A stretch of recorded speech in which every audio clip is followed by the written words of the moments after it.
It's the first day of your long-awaited trip to the Amazon forest. You flew all the way to South America. More specifically, you landed in the city of Manaus. It's the heart of the Brazilian Amazon. So far, you've traveled by air, car, and now water. You are on a tiny boat, moving through the dark waters of the Amazon River.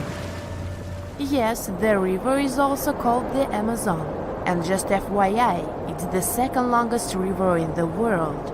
It loses only to the Nile River in Egypt. The Amazon sprawls for an impressive 2,700 square miles, beginning in Peru and ending only when it meets the Atlantic Ocean off the coast of Brazil. To get a closer look at the forest, you decide to start by exploring it by boat. First up, you watch some piranha fishing. You can even try to catch one yourself if you like. As you may know, piranhas are carnivorous fish that inhabit the Amazon River, so it might not be your best option to go swimming in these waters. One of the most emblematic species of alligators present in the Amazon River basin is the broad-snouted caiman. It looks pretty much like a regular alligator, except for the fact that it has a yellow chin. Your guide leaves the boat and searches the water to show you a caiman up close. He also tells you of another legendary creature that lives in the dark waters of the river, the pink dolphin. Lucky you get to witness a family of pink dolphins showing their fins near your boat. They look magical from the place where you're sitting. You've probably never known dolphins can be pink, huh? After a few mesmerizing moments, you discover that the dolphin's pink color is nothing but an illusion. The animals are originally pinkish-gray, but due to the brown colors of the Amazon River, they look vivid pink when you stare at them from above. Your guide tells you that the pink dolphin is a central character of Brazilian folklore. Locals believe that the pink dolphins can turn into humans and wander off into towns at night. You get off your boat near one of the entrances to the forest. Now you're going to continue your trip on foot. Your guide says that you are venturing into very dangerous terrain.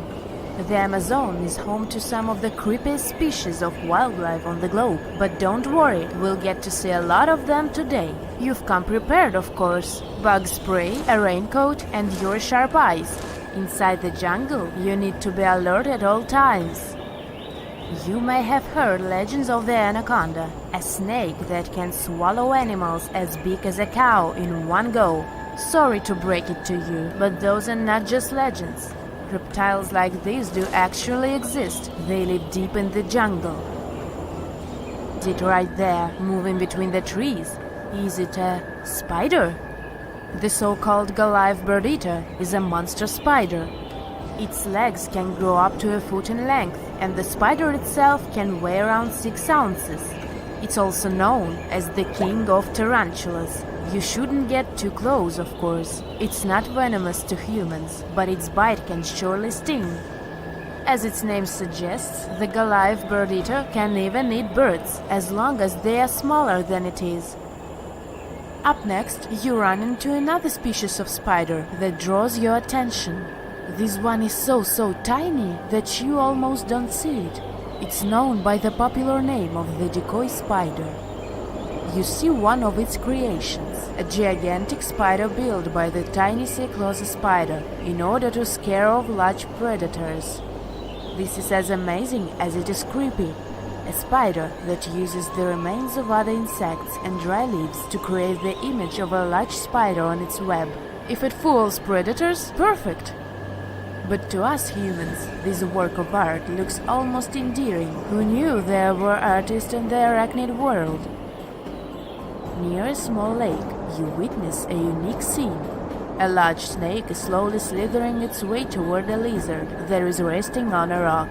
The lizard seems obvious to the presence of the dangerous reptile, but right as the snake is preparing to attack, the lizard flies the scene in its iconic way. The so-called basilisk lizard is famous for its ability to walk on water, or rather run across the water. This isn't an illusion, just a matter of balancing. The small lizard moves its legs on top of the water very fast, while its long tail serves as a counterweight. I wish I could do that. If you've ever wondered what a frog looks like on the inside, you've come to the right place. Right in front of your eyes, there is a rare local species of frog. It's known as the glass frog.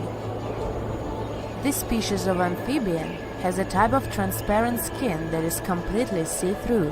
In other words, you can see the frog's interior with astounding clarity. It's as if you had X-ray vision. Moving on with your journey, soon you come across a pond.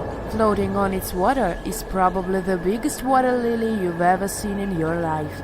These huge plants are also known as the Victoria Amazonica. They can measure up to 8 feet across and hold the weight of a grown-up person. But I wouldn't recommend trying to climb on it if I were you. Just cause, you know, it's the Amazon forest we're talking about. The wildlife here is amazing, but the forest itself is also a sight. There are over 80,000 species of plants and trees grown in the Amazon rainforest. In fact, you can find 10% of all the world's wildlife in this jungle. An estimated 400 billion trees grow on the gigantic area the forest occupies. Of course, this place is bound to be biodiverse, right? You won't be able to witness this phenomenon during your trip, but your guide tells you about a unique species of tree that is famous for being able to walk. Yep, you've heard correctly. There are walking trees in the Amazon rainforest. They don't have legs or anything like that, but they do move around in search of better lighting conditions. The Amazon canopy is so thick that only 1% of sunlight can reach the forest floor. Because of this, some trees end up getting less sunlight than others. The so-called walking palm trees seem to be adapted to this situation. They grow new roots, which helps them move for 1 to 2 inches per day. They can walk up to 65 feet per year. Maybe that's what inspired John Ronald Reuel Tolkien to create ants, huh? Those are pretty similar tree beings that roam freely around the world. I kid you not, it's not only wildlife that inhabits the Amazon. Actually, over 30 million people live in the forest. And there are also ancient settlements that scientists believe to have been thriving there. And I'm not talking about El Dorado, that's just a myth. But in 2018, a groundbreaking study showed that up to 1 million people probably inhabited the Amazon, between 1250 and 1500 CE. Can you imagine that? Working alongside local indigenous people, researchers from the University of Florida found several mounds in the Amazon. Besides these mounds, they also discovered interesting ditches and geoglyphs. After mapping all of these recurring mounds, scientists understood that this was a sign of an ancient settlement. They found remnants of carefully designed walls centered around plazas. This could only mean that these ancient cities were big and could host hundreds of thousands of people. These findings brought back the idea that the Amazon could have been home to thriving civilizations way before the Europeans arrived there. But rather than cities drenched in gold, they were simply well-developed agricultural societies. Do you remember 2011? Well, play along with me. A diver is set to go deep into the waters of the Musi River, located in the heart of an Indonesian island. He is one among many who have been getting unbelievable artifacts from the bottom of the river. Little by little, divers and fishers discover a long-lost Sumatran civilization. Known as the Island of Gold, the kingdom of Srivijaya was most likely the closest to a real-life El Dorado there has ever been. However, it disappeared late in the 13th century, and until recently, researchers didn't even know the exact location of the kingdom. Picture a civilization built on a river, a true water world, according to the archaeologists that have been studying Srivijaya. Houses, markets, and places of worship were built on wooden piles above the level of the water. Citizens moved around like modern-day Venetians in simple boats. Srivijaya was known to be a rich and important kingdom. It existed from the 7th to the 11th century CE. It was part of the Silk Road, and anyone traveling from east to west had to pass through the city. Their kings were smart and gained control of the Malacca Strait, which allowed the town to have total control over trading routes in the region. If anything, they sure were honoring the town's name. Srivijaya translates from Sanskrit into prosperous victor or simply glorious. The kingdom was an important commercial outpost of ancient times. It was strategically located among the most influential commercial routes of the ancient world, which means its citizens became extremely rich. Ancient wealthy societies used to overly display their gold and precious metals. They would often use these metals as offerings to their deities, or they would use them to forge large statues and to make jewelry for kings and queens and decorations for their palaces. Srivijaya wasn't different. Local Indonesian divers who have been exploring the half-mile of the Musi River near the city of Palembang have found some evidence.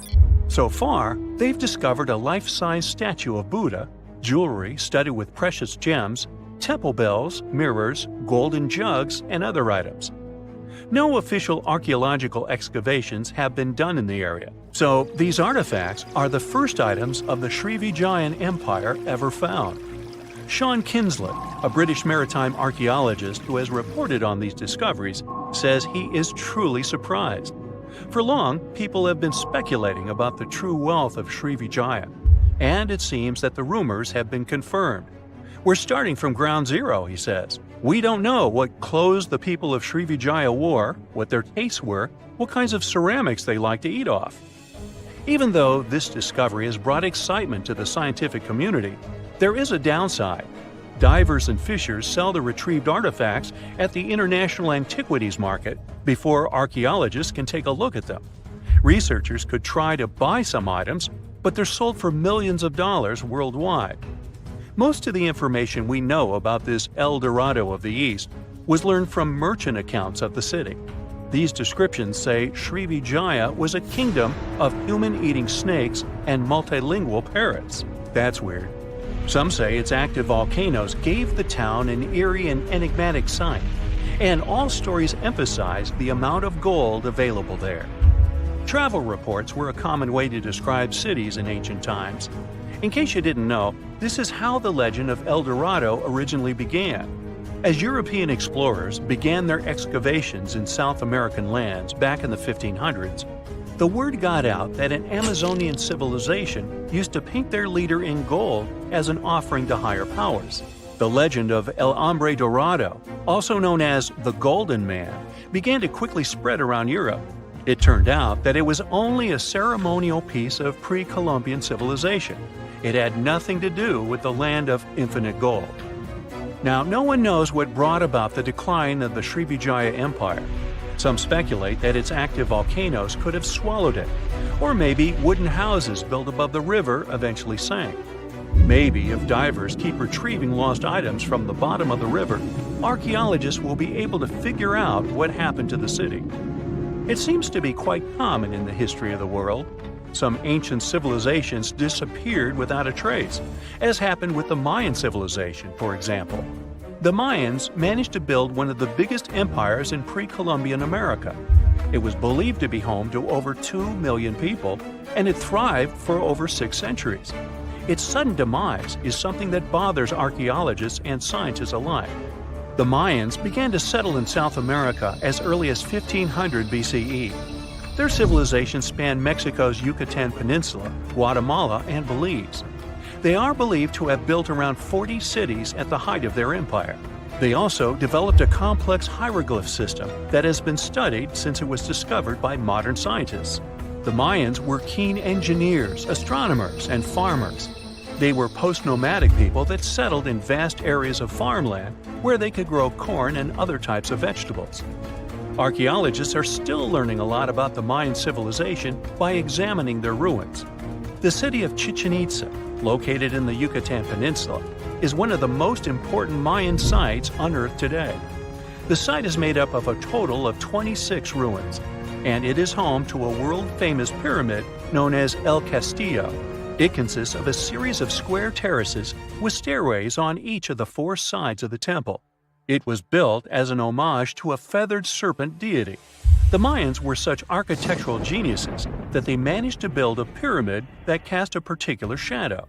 More specifically, in the late afternoon during the spring and fall equinoxes, the pyramid casts several triangular shadows that create the illusion of a feathered serpent crawling down the pyramid.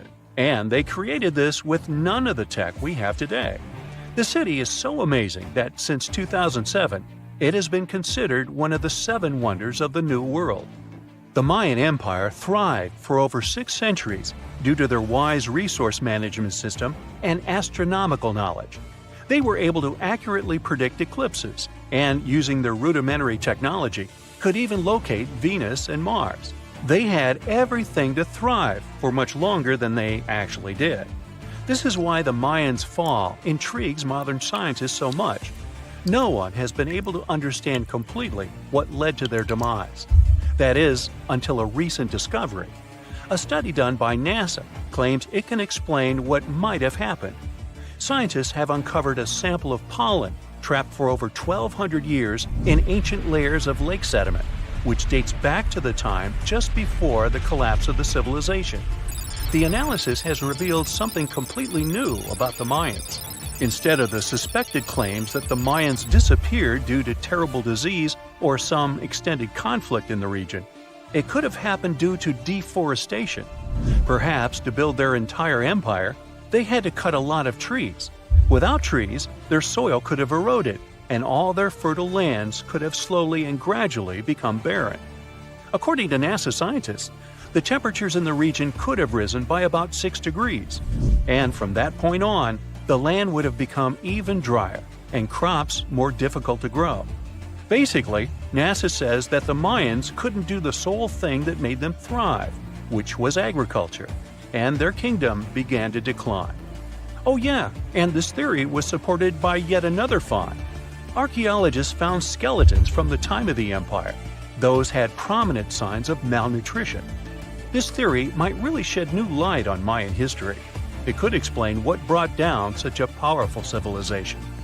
So, what do you say? Which theory is true? Have we actually managed to find out the reason for the fall of the Mayan Empire? Hey, how do you feel about taking a trip back in time? We're diving into the history of the Amazon forest to unravel the mystery of its lost cities.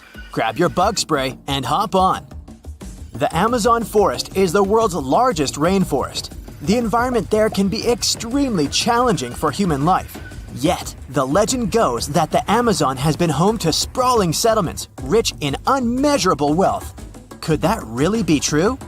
Or is that none other than a figment of our collective imagination? The legend of El Dorado might be the myth that started this whole thing. As European explorers began their excavations in American lands back in the 1500s, word got out of an Amazonian civilization that used to paint their leader in gold as an offering to higher powers. The legend of El Hombre Dorado, aka the Golden Man, began to quickly spread around Europe. Explorers got excited at the possibility of finding an infinite amount of gold somewhere deep within the Latin American jungle. And as you can imagine, expeditions to the continent began to multiply with each passing year. It didn't take long before explorers found this civilization.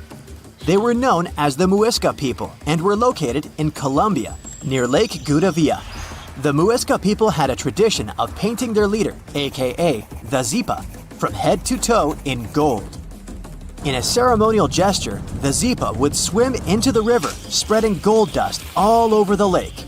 For the Muisca, this was their way of acknowledging and thanking the higher powers of the universe they believed in. When European explorers heard and witnessed this practice, they were amazed. For them, gold was used solely for commercial purposes as their main currency for trade.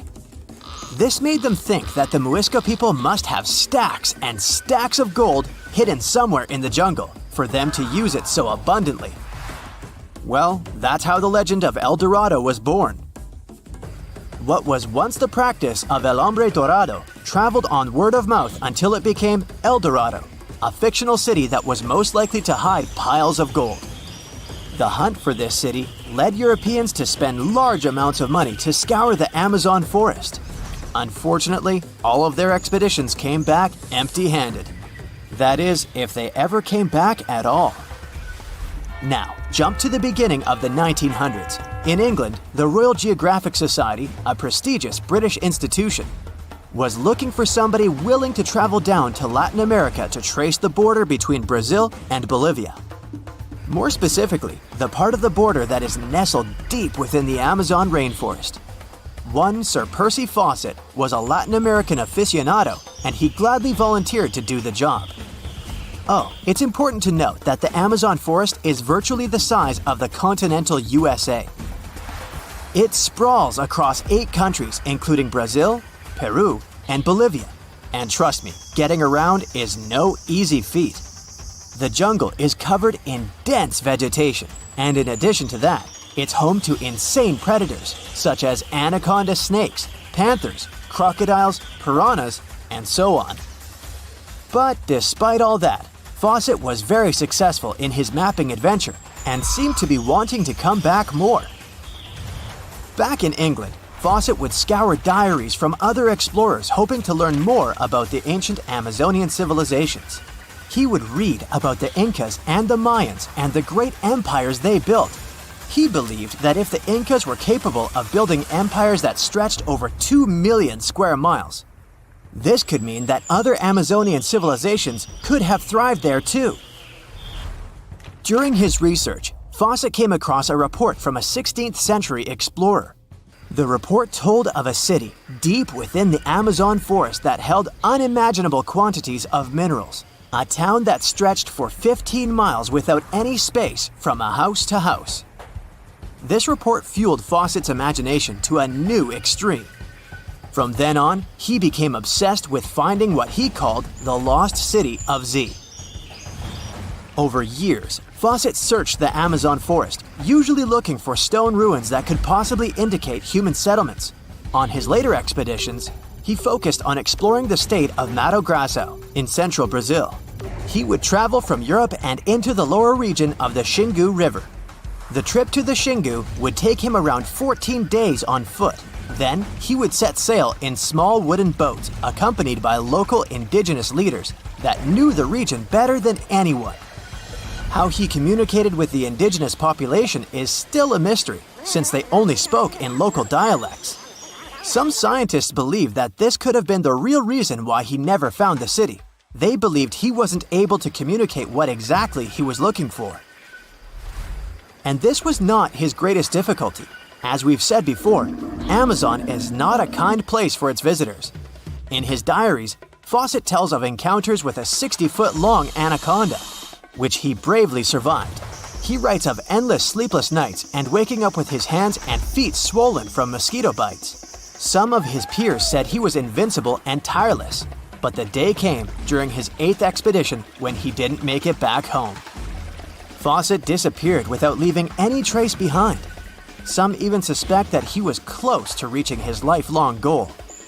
On the day of his disappearance, he sent an optimistic letter to his wife saying there was nothing to fear, and that he was setting out on a certain final search. Fawcett's failed attempt to find ruins seemed to support what had become a consensus among experts at the time, that this rainforest was too inhospitable to support large, complex societies, let alone cities. Experts were convinced that the Amazon's lost cities were nothing more than fiction. That is, until the 1960s, when modern research began to find evidence that suggested otherwise.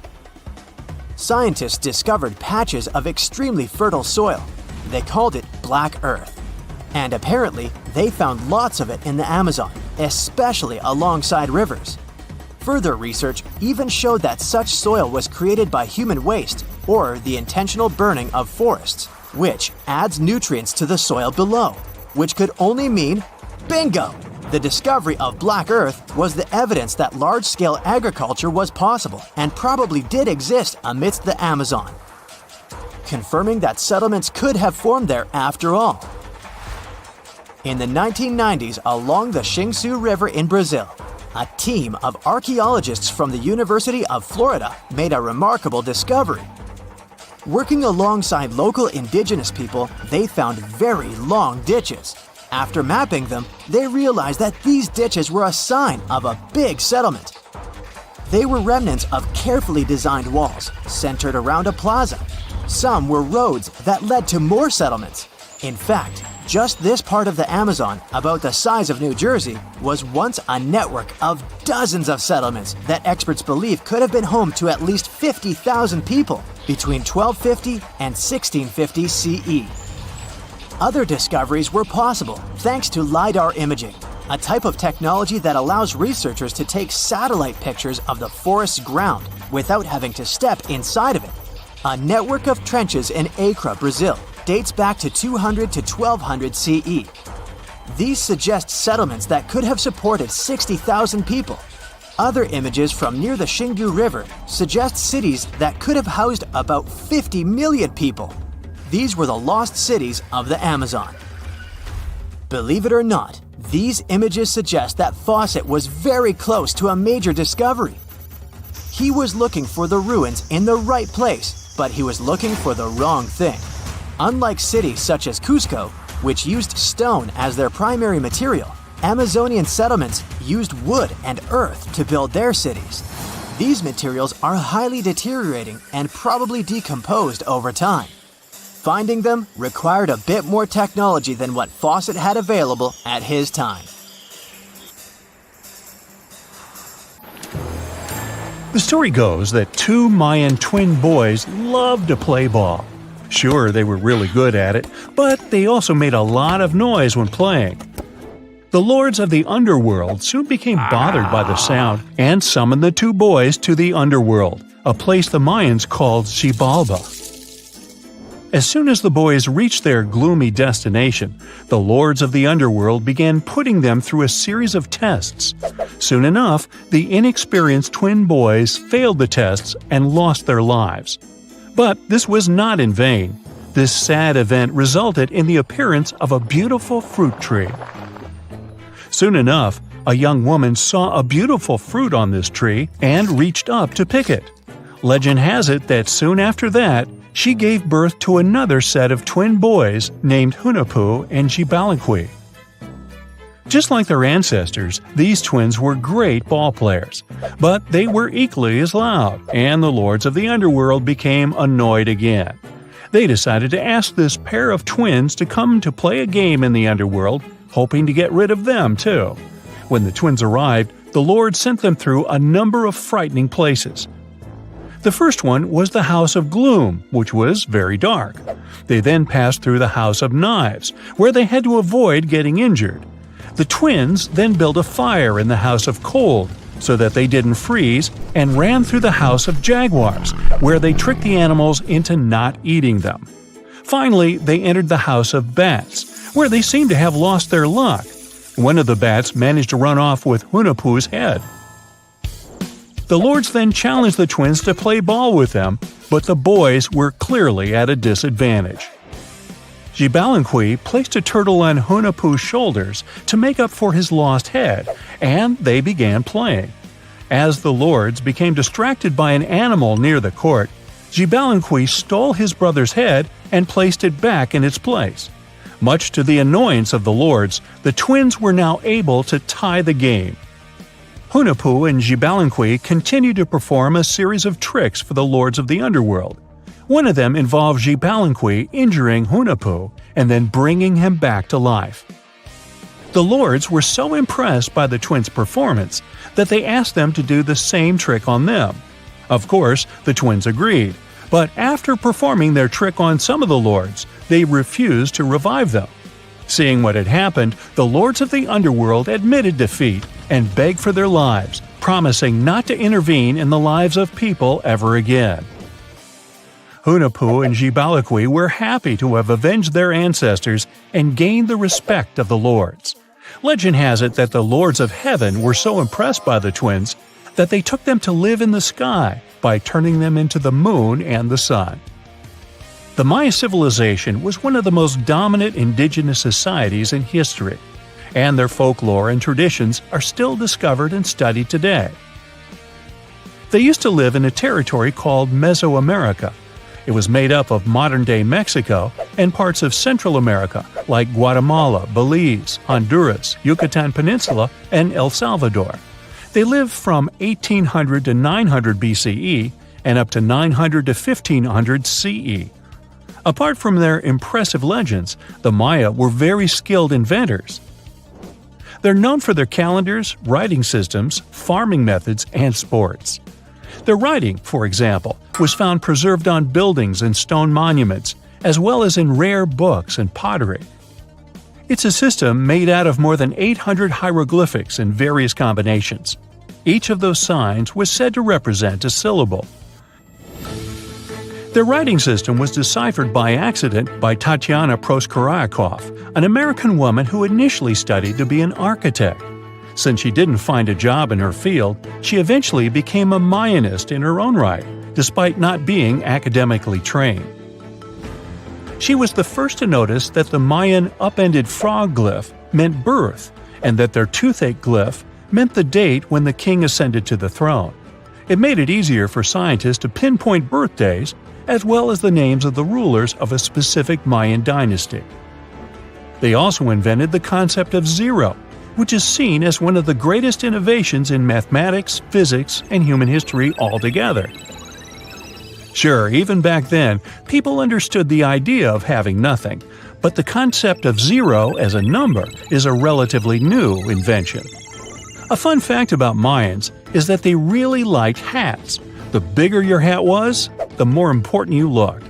Not only was it a sort of fashion statement, but it also made them look taller, which was a big deal for their aesthetic.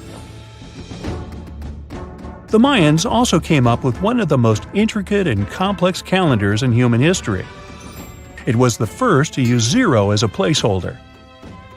Their calendar ended on December 21st, 2012, which led some people to believe that it translated to the end of the world. Obviously, that was not the case. It just so happened that the date coincided with the end of a Mayan cycle of years. But you know, as advanced in science and astronomy as they were, they did make some mistakes. One of them was their belief that the world was flat. Their theory was that the four corners of the world were watched by the brother lords, who kept the sky from falling over their lands. Hats off for their menus, though, as they were well-known chocolate eaters. They turned eating chocolate into a form of art. The drink they made wasn't really like the hot chocolate we enjoy today, though. The recipe included mixing cacao with water, honey, chili pepper, cornmeal, and other ingredients to make a foamy, spicy drink. The ritual of drinking cacao was a crucial part of their celebrations. We're not done discovering all the amazing parts of their architecture and civilization. It was only a few years ago that a Maya pyramid was found at Tonina, in the Mexican state of Chiapas. It was estimated to be more than 1,000 years old. The reason why it escaped archaeologists for so long was that it lay hidden under what was believed to be a natural hill. The ruins of two Mayan cities have been recently discovered in the Mexican state of Campeche. Why didn't we find them until now? Well, they were concealed by really thick vegetation, which made it difficult for archaeologists to reach them. The Mayans didn't just disappear. Their descendants are still around today, many of them choosing to live in their ancestral homelands. You can find them in Guatemala, for example, where the Maya people make up the majority of the population. Overall, the Maya ethnic group contains people that speak different Mayan languages, such as Yucatec, Quiche, Quechua, or Mopan. They had no idea what a spa day was, but the Mayans really enjoyed a nice sweat once in a while. Sweat lodges were discovered around ancient Mayan sites. They were built out of stone or adobe. These rooms were an essential part of their cleansing and healthcare rituals. One of the earliest sweat lodges was found in Quello in northern Belize and appeared to date back 3,000 years. One of the most important parts of the Mayan culture was a ball game which they named Pix. It had both political and spiritual significance. We can see ball courts at important parts of Mayan archaeological sites. The main goal of the game was to pass a rubber ball through a very high stone hoop without using your hands. Basically, it was a combination of soccer and basketball. However, it could have serious consequences. The loser could, at times, even lose his own life. Ooh, high stakes indeed. Because of this game and the need for bouncy balls, the Mayan people were some of the first cultures to use rubber. They made it using natural latex. There were different kinds of rubber depending on what natural substances the latex was mixed with. And that, my friend, is the way the ball bounces. Sorry, but you know me, I just couldn't resist. Imagine you were chosen to answer one of history's most important questions. What was the first civilization on Earth?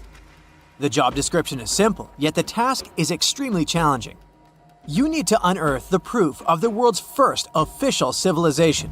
Was it the Sumerians in Old Mesopotamia? Or was it the ancient Egyptians spread out along the Nile River? Not to make you nervous or anything, but history is quite literally in your hands. Good luck! Since you can't turn back the clock and visit Old Mesopotamia to get the answers to your questions, you'll need to research museum databases in order to get some clues. First things first, we need a definition of what is considered a civilization.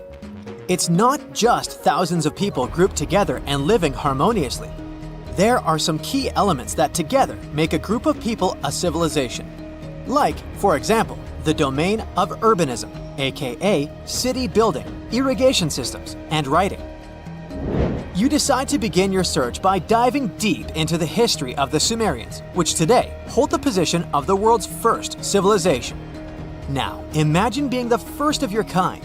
This means having no external examples. Rather, it means starting from scratch. First thing you'll need? A piece of land. And since there were no active water companies in the world at that time, you'll need a piece of land with easy access to water. So, the Sumerians settled between two major rivers, known as the Euphrates and the Tigris in southern Mesopotamia around 5000 BCE. Fun fact, Mesopotamia translates to the land between two rivers. On a modern-day map, it's more or less where Iraq is situated today. Together with land, a civilization needs ways to get food. The Sumer civilization had to face a dry and hot climate, but they managed to make agriculture thrive in the region. By diverting river waters and creating reservoirs and dams, the Sumerians allowed for a series of settlements to emerge across Mesopotamian plains. The famous city of Babylon was one of them. You know, the city that supposedly had those hanging gardens? I say supposedly because no definitive proof of the real existence of this monument has ever been found. However, it was considered one of the 7 wonders of the ancient world, and cited as a remarkable feat of engineering in an ancient book published around 290 BCE. Although no record was found of the Gardens of Babylon, the Sumerians were recognized as extremely skilled builders.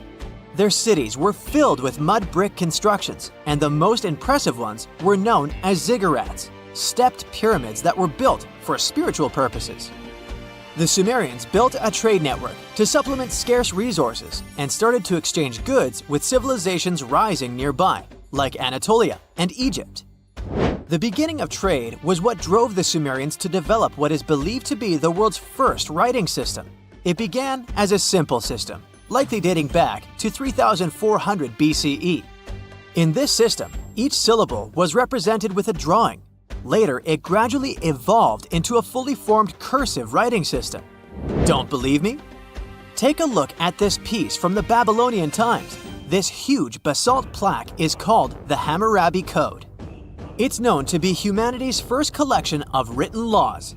As far as the story goes, it was carved in volcanic stone around year 1760 BCE. Look at the precision of these carvings. It's quite astonishing. But the content is also surprising, since these 282 rules vary from commercial regulations to strict laws of justice. The thing is, historians don't have a consensus on whether the Sumerians were really the first ones to invent writing. Some think it might have been old Egyptians. Let's pause here. Ancient Egyptian settlements are believed to have started around the year 5500 BCE, which is earlier than the Sumer civilization. But remember I said a civilization needed a few things before it was considered as such. Ancient Egypt consisted of several smaller city-states, such as Memphis, Abydos, and Thebes, spreading out along the Nile River. It wasn't until 3000 BCE that Egypt was unified under one kingdom and lasted as an empire until nearly 1000 BCE. Although there is no consensus on this, some Egypt experts believed that it could have been Sumerian immigrants that founded early Egyptian settlements. The proof could be the presence of cylinder seals made of hard stone, something that was widely used in Sumer. These seals were used to guarantee authenticity in legal transactions, but it's hard to say whether this method was introduced by Sumerian immigrants or simply by trade. Since the time period is not one of the criteria we can use to determine who came first, we'll have to turn to something else. But what?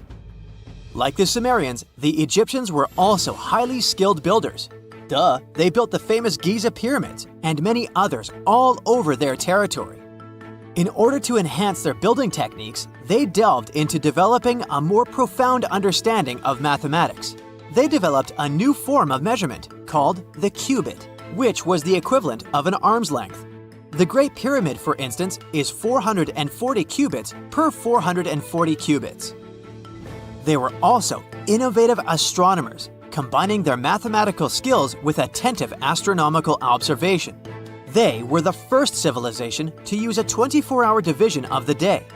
And they even created a solar calendar, which was the first dating system in history to feature 365 days in 1 year.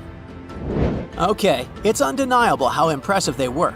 But some experts say that the dispute has to be settled through the comparison of their writing systems. Hieroglyphic writing, the first Egyptian style of writing, is said to date back to 3000 BCE.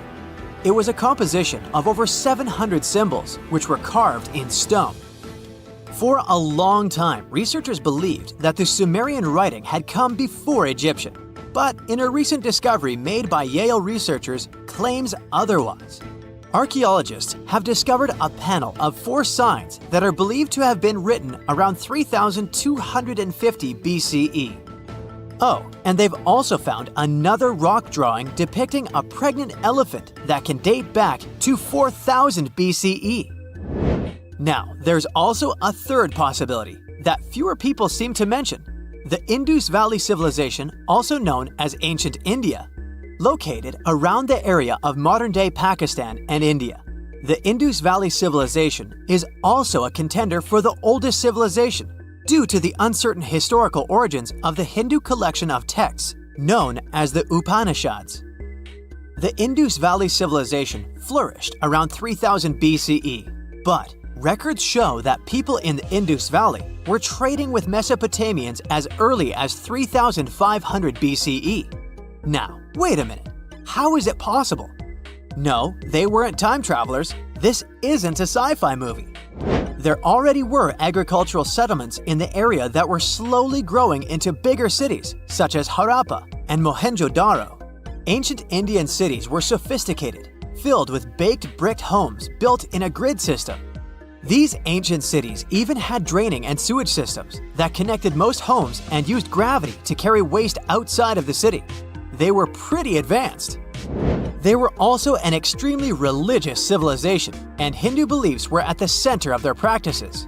Despite that, their cities weren't filled with spiritual buildings. Actually, Mohenjo-Daro's most important building was a public bath. Interesting, huh? Now, why can't we know if they were the oldest civilization on Earth?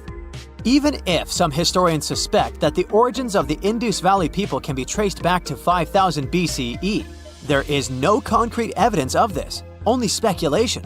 The best proof we have is the Upanishads. The Upanishads are texts filled with philosophy, mantras, and ceremonies. The thing is, part of Hindu practices included memorizing and passing down the wisdom of the Upanishads in oral form. So it took a while before it appeared as a written script.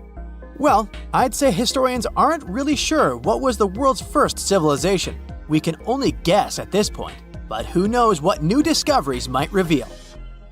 A girl, once and beautiful, ended up in a grave with a huge sickle across her neck. There were no signs of violence, no indications of any actual crime. Yet, someone was clearly terrified when they forced her into that grave. So scared that they even placed a padlock on the big toe of her left foot. They wanted her to stay in the tomb once and for all, fearing she might rise and take revenge on them. So, a whole community turned against a young lady who wasn't even over 20 years old, deeming her to be of ultimate danger. Do you see what I'm driving at? Let's test your historical knowledge. Who has been feared throughout human history to such an extent that commoners couldn't shake off that lingering sense of dread, even after their passing? If you say witches, warlocks, and vampires, you'd be completely correct. Just a little hint here. If you can't overpower someone physically, you can do it supernaturally. Well, that's at least what people used to think back in the 17th century. Not only was there a sickle and a padlock, but there were also signs of an attempt to twist the girl's corpse in the grave and turn it face down. This attempt had failed, leaving her spine buckled and twisted. By the way, the padlock wasn't necessarily meant to lock a vampire. It was more likely a talisman against evil spirits. That's a peculiar and, let's face it, very cruel way to bury someone.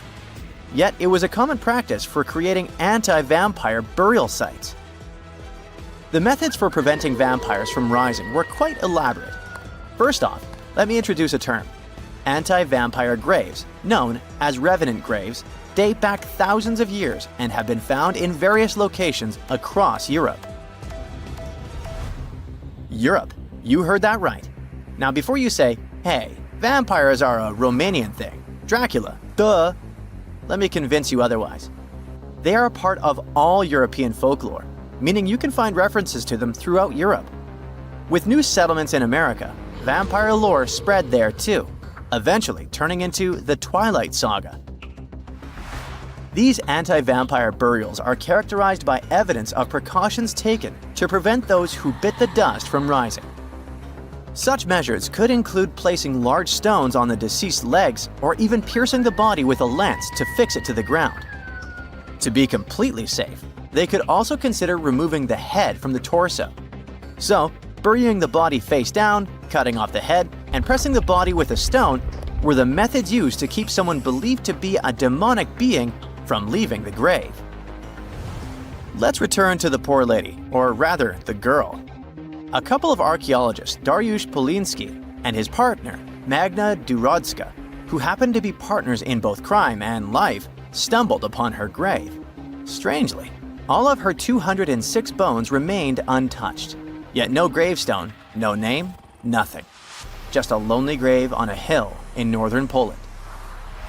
Poliński, a professor of archaeology, and Zagrodska began piecing together the story of the woman they eventually named Zosia. Carbon dating suggested she had been about 18 years old and had passed away about 350 years ago during a chaotic time in Poland's history. There is little documentation about this graveyard, which seemed to serve as a resting place for individuals marginalized by the community. Was Zosia a poor girl who had been marginalized because life forced her into the worst situation a lady could face? Not really. As the archaeologists delved deeper, they stumbled upon some hints that indicated she might have hailed from a rich family. Her burial featured a stylish bonnet, and the delicate silk along with shiny silver and gold threads found with it suggested that it was part of an elegant headdress. This all pointed to the idea that she had some serious status or wealth.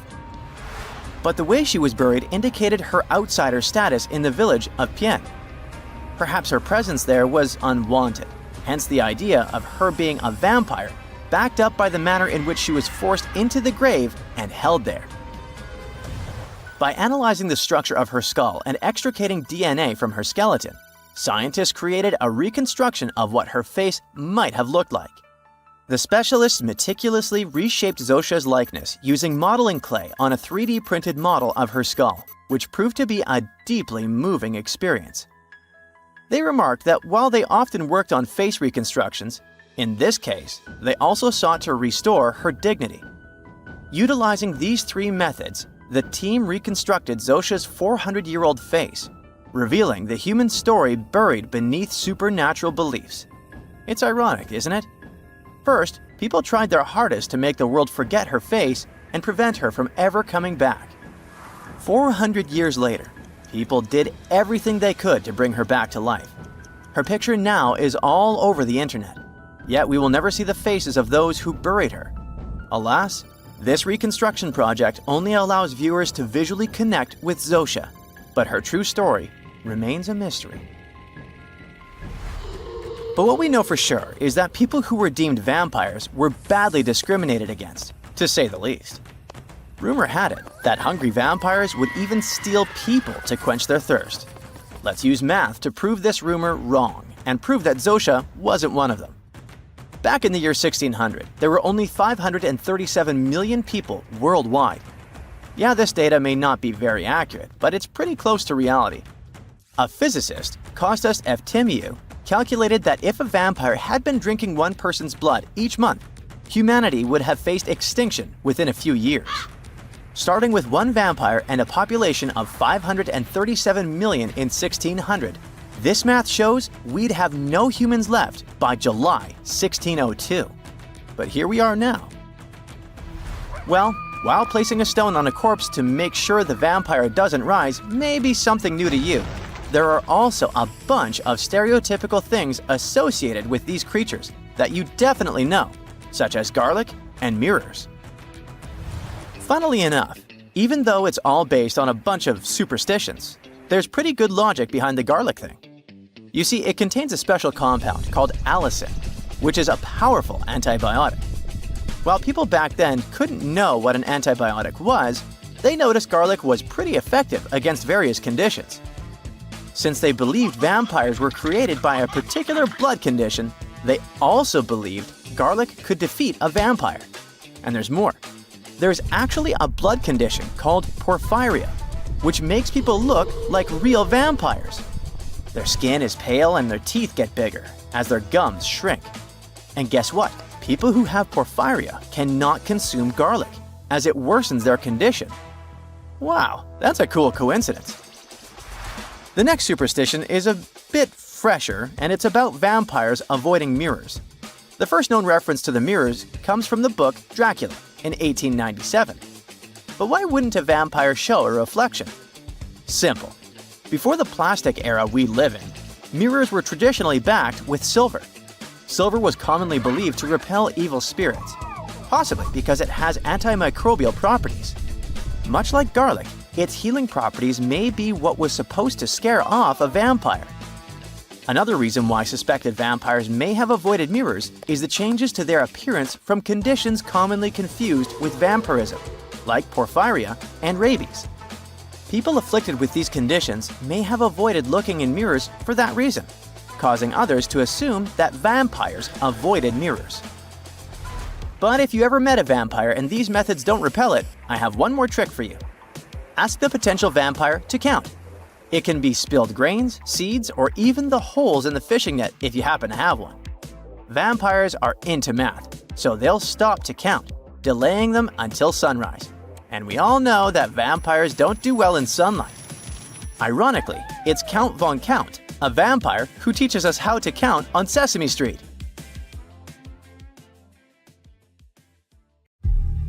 Unlike many other ancient Egyptian burial grounds, King Tutankhamun's tomb stayed hidden and free of unwanted thieves for 3,000 years.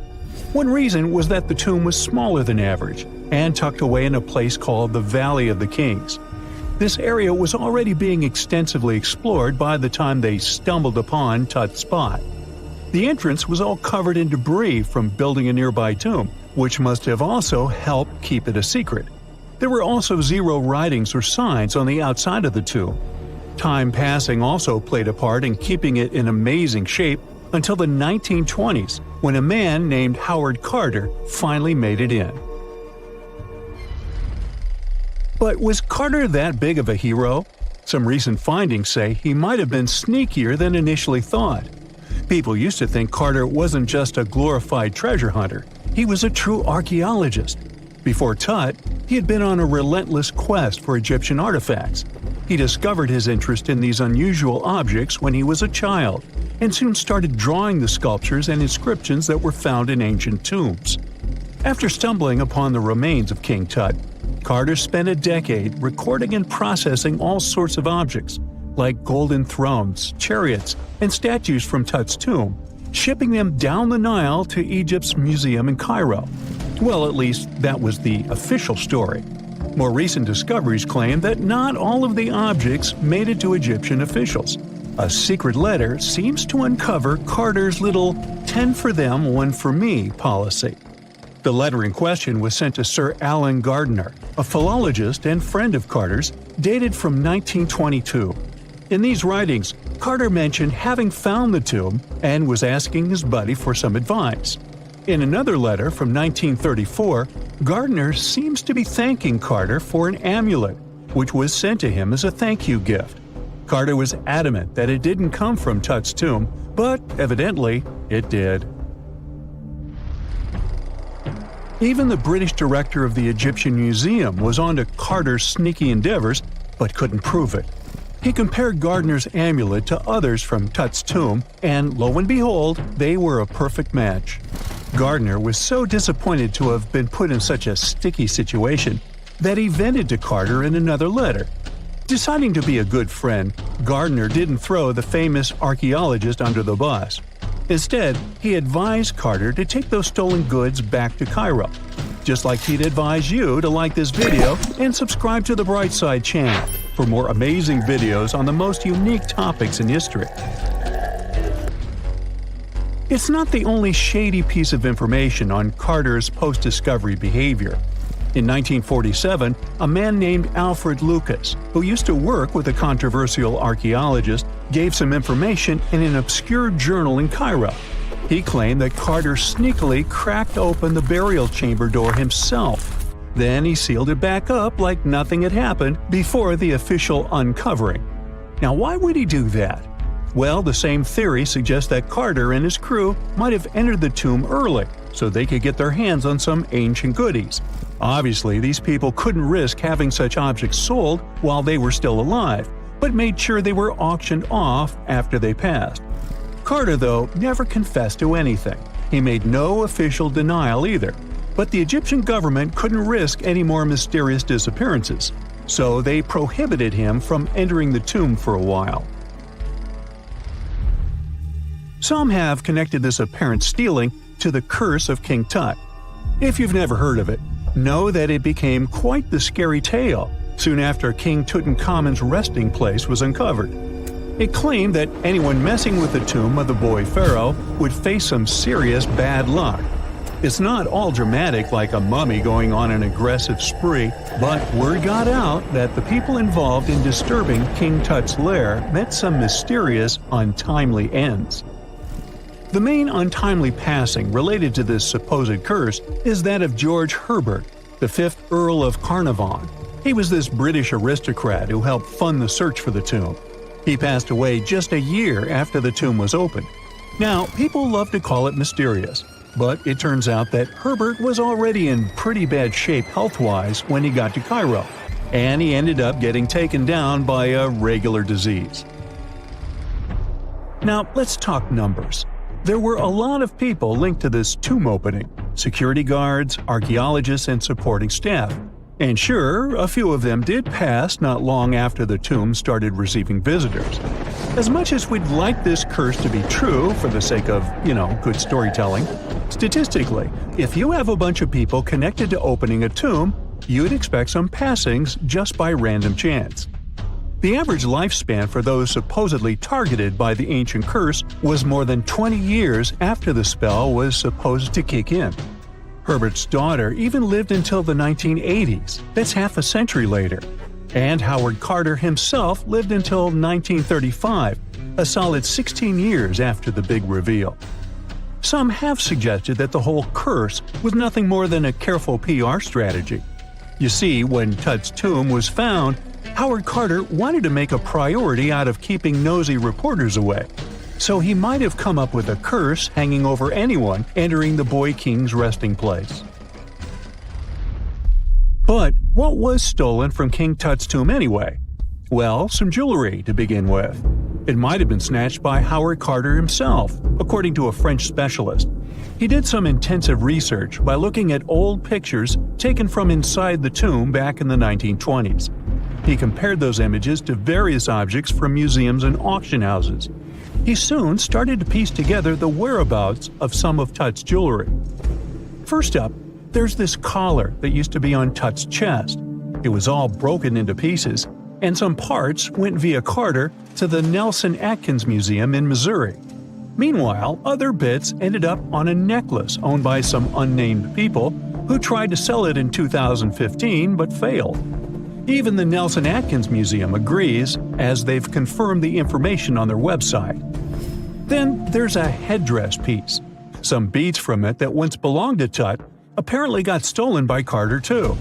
They were also strung into a necklace and are now being held at the St. Louis Art Museum. Another fancy collar made out of glazed ceramic magic spent some time at the Met, far away in New York. Thankfully, it was sent back to Egypt a bit over a decade ago. This seems to have been, as you'd expect by now, also stolen by Carter. Missing artifacts aside, King Tut still gave a ton of amazing objects that helped us learn more about this incredible ancient culture. Starting with the famous burial mask. It's this massive 21-inch gold art piece with semi-precious stones and glass paste. It weighs 22 pounds and showcases the boy pharaoh with a long beard and a headdress with a cobra and vulture.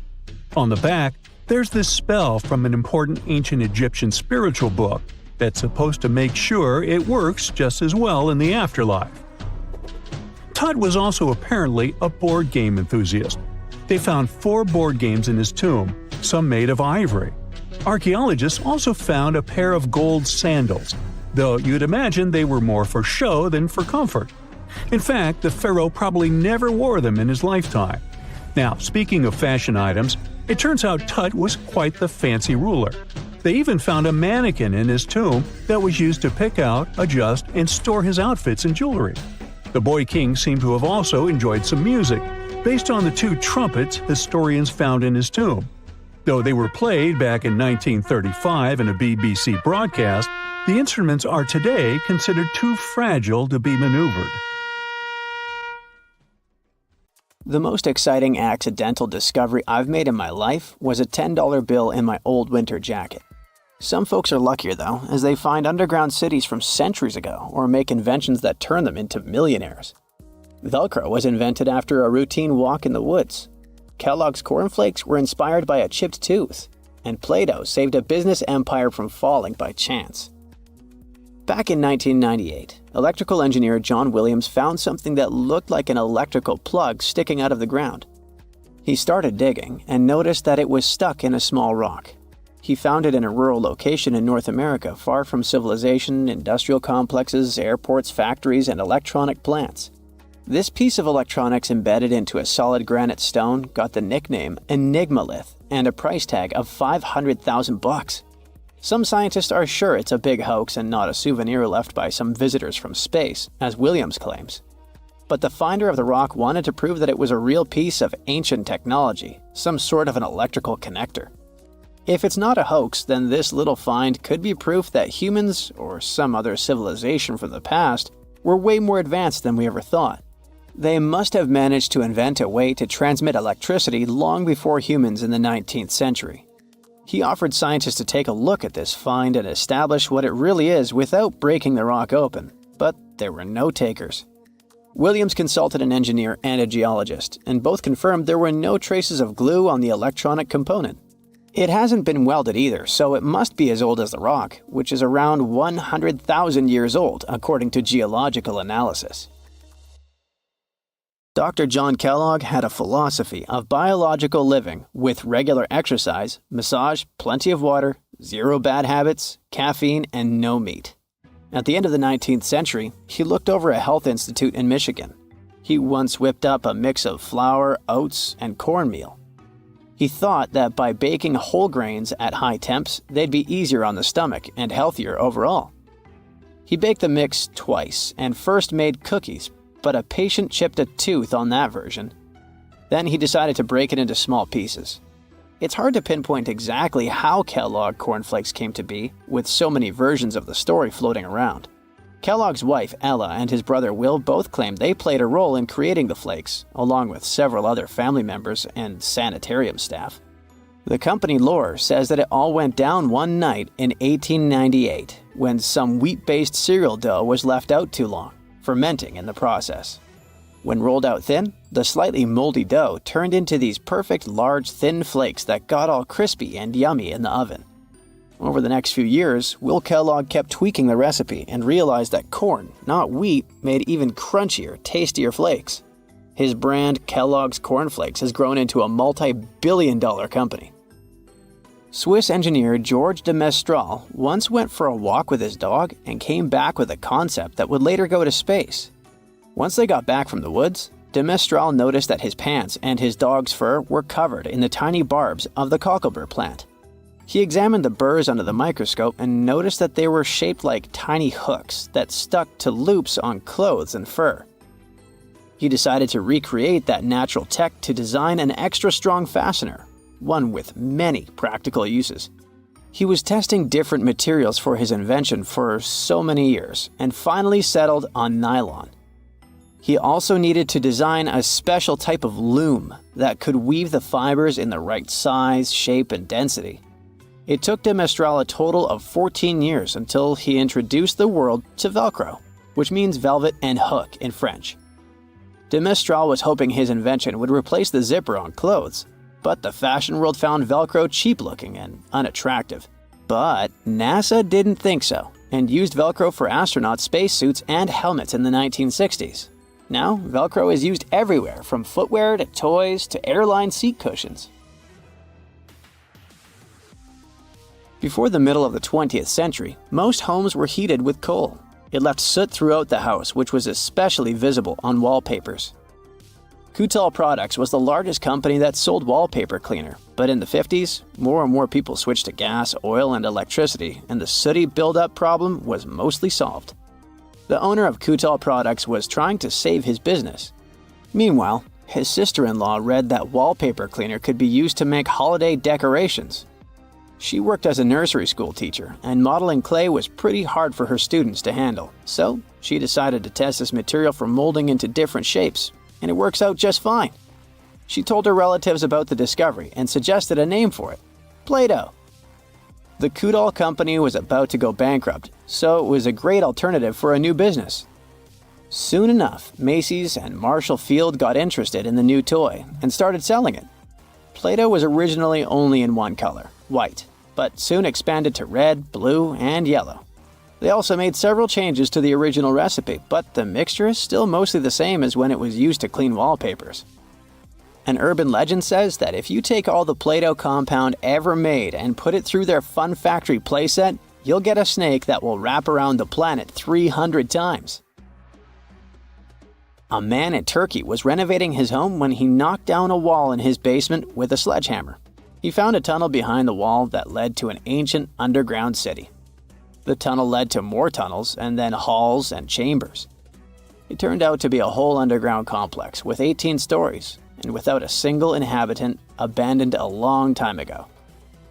It was the city of Derinkuyu, built thousands of years ago, a home for up to 20,000 people. Whoever built it had great skill, and it's rather easy to build tunnels out of the soft rock, but cave-ins are a big risk. None of the floors at Derinkuyu have ever collapsed.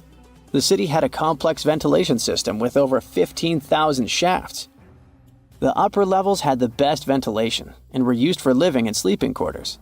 The lower levels were mainly used for storage, but they also had a dungeon.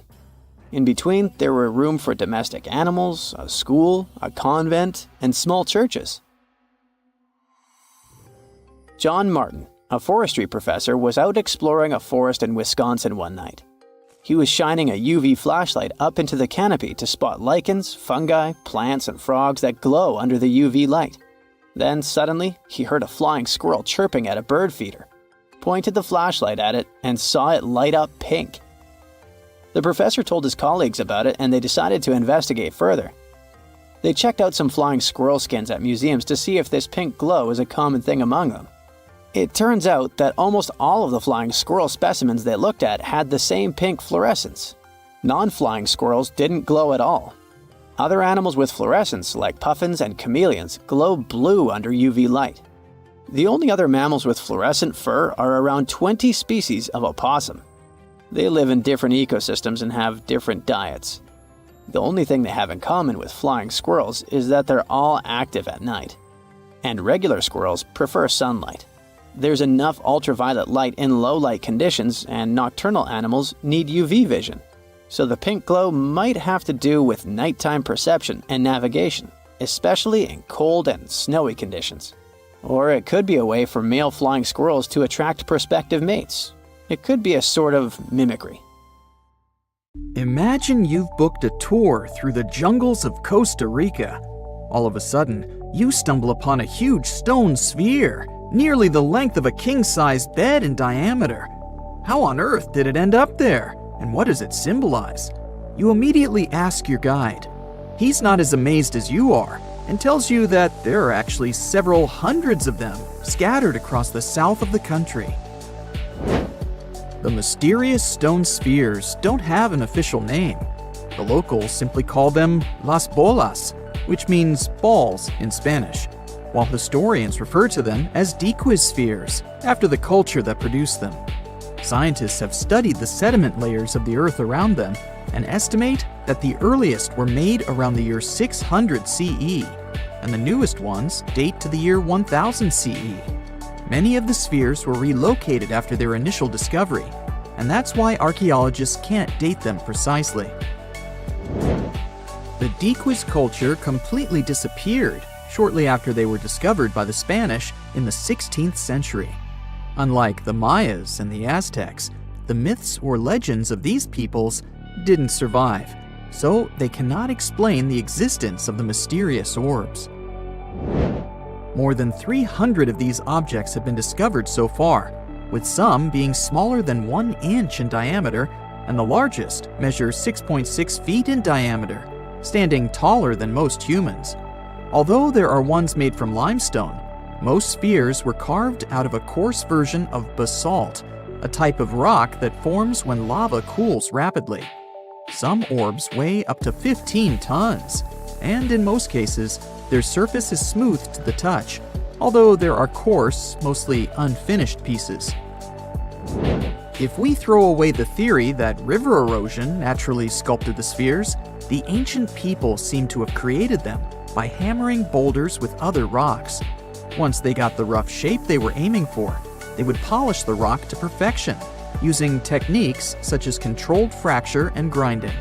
The mysterious spheres are located in the Derinkuyu Delta, on the coast of the Pacific Ocean.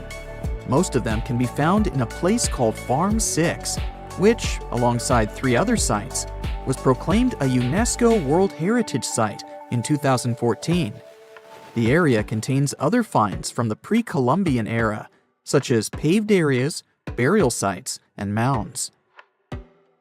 For centuries, the stone balls were hidden under a thick layer of sediment that protected them against the elements and looters until they were unearthed during the 1930s. The company that owned the land was clearing the rainforest for banana plantations when they stumbled upon these unusual stone constructions.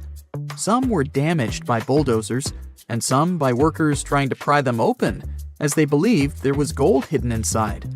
It took a while before the authorities intervened to stop further damage to the finds. Doris Stone, the daughter of an executive of the company that owned the land, was the first to study the spheres. In 1943, she published an article in a leading American archaeological journal, turning the world's attention to the orbs. Expeditions soon followed, and archaeologists were immediately able to determine that the stone formations were human-made, probably created by the ancient indigenous population of Costa Rica. To this day, no one has been able to fully explain their function in a scientific way. It means there's still room for some wild theories about the sphere's origins and true purpose. The most popular theory in the scientific community is that the stone spheres served as decorations and status symbols, as many of them were found near the houses of chieftains. Local tribal leaders were also laid to rest with some of the smaller balls, so these stone formations were definitely associated with power in some way. Chiseling a boulder to perfection involved a lot of labor and planning, and only powerful individuals could afford it at the time. The other popular theory is that the boulders were used for astronomical observations. Individual spheres represented stars or planets, like a primitive map of the night sky.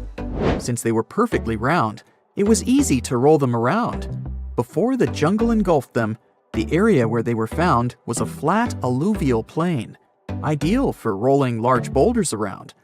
Another version of this theory suggests that the stones were used as boundary markers, much like modern border stones, which are also mostly made from stone.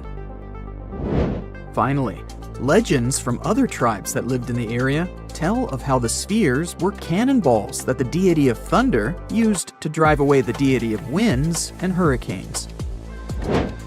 We still don't know the original purpose of the Costa Rican spheres, but they remain an important part of the country's national identity. The National Museum in the Costa Rican capital, San Jose, has 6 of them in its courtyard. Many other spheres have become prized garden decorations for wealthy Costa Ricans.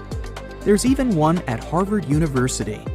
More than a millennium after they were created, the mysterious stone spheres of Costa Rica are still associated with power and wealth.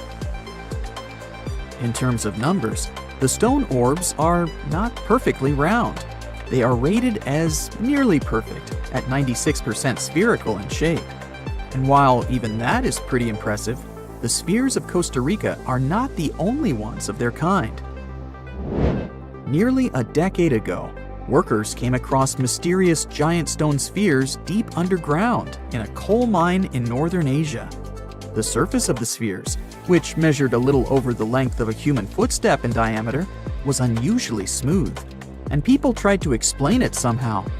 Some were certain they were out of this world, and others suggested the spheres were actually petrified dinosaur eggs.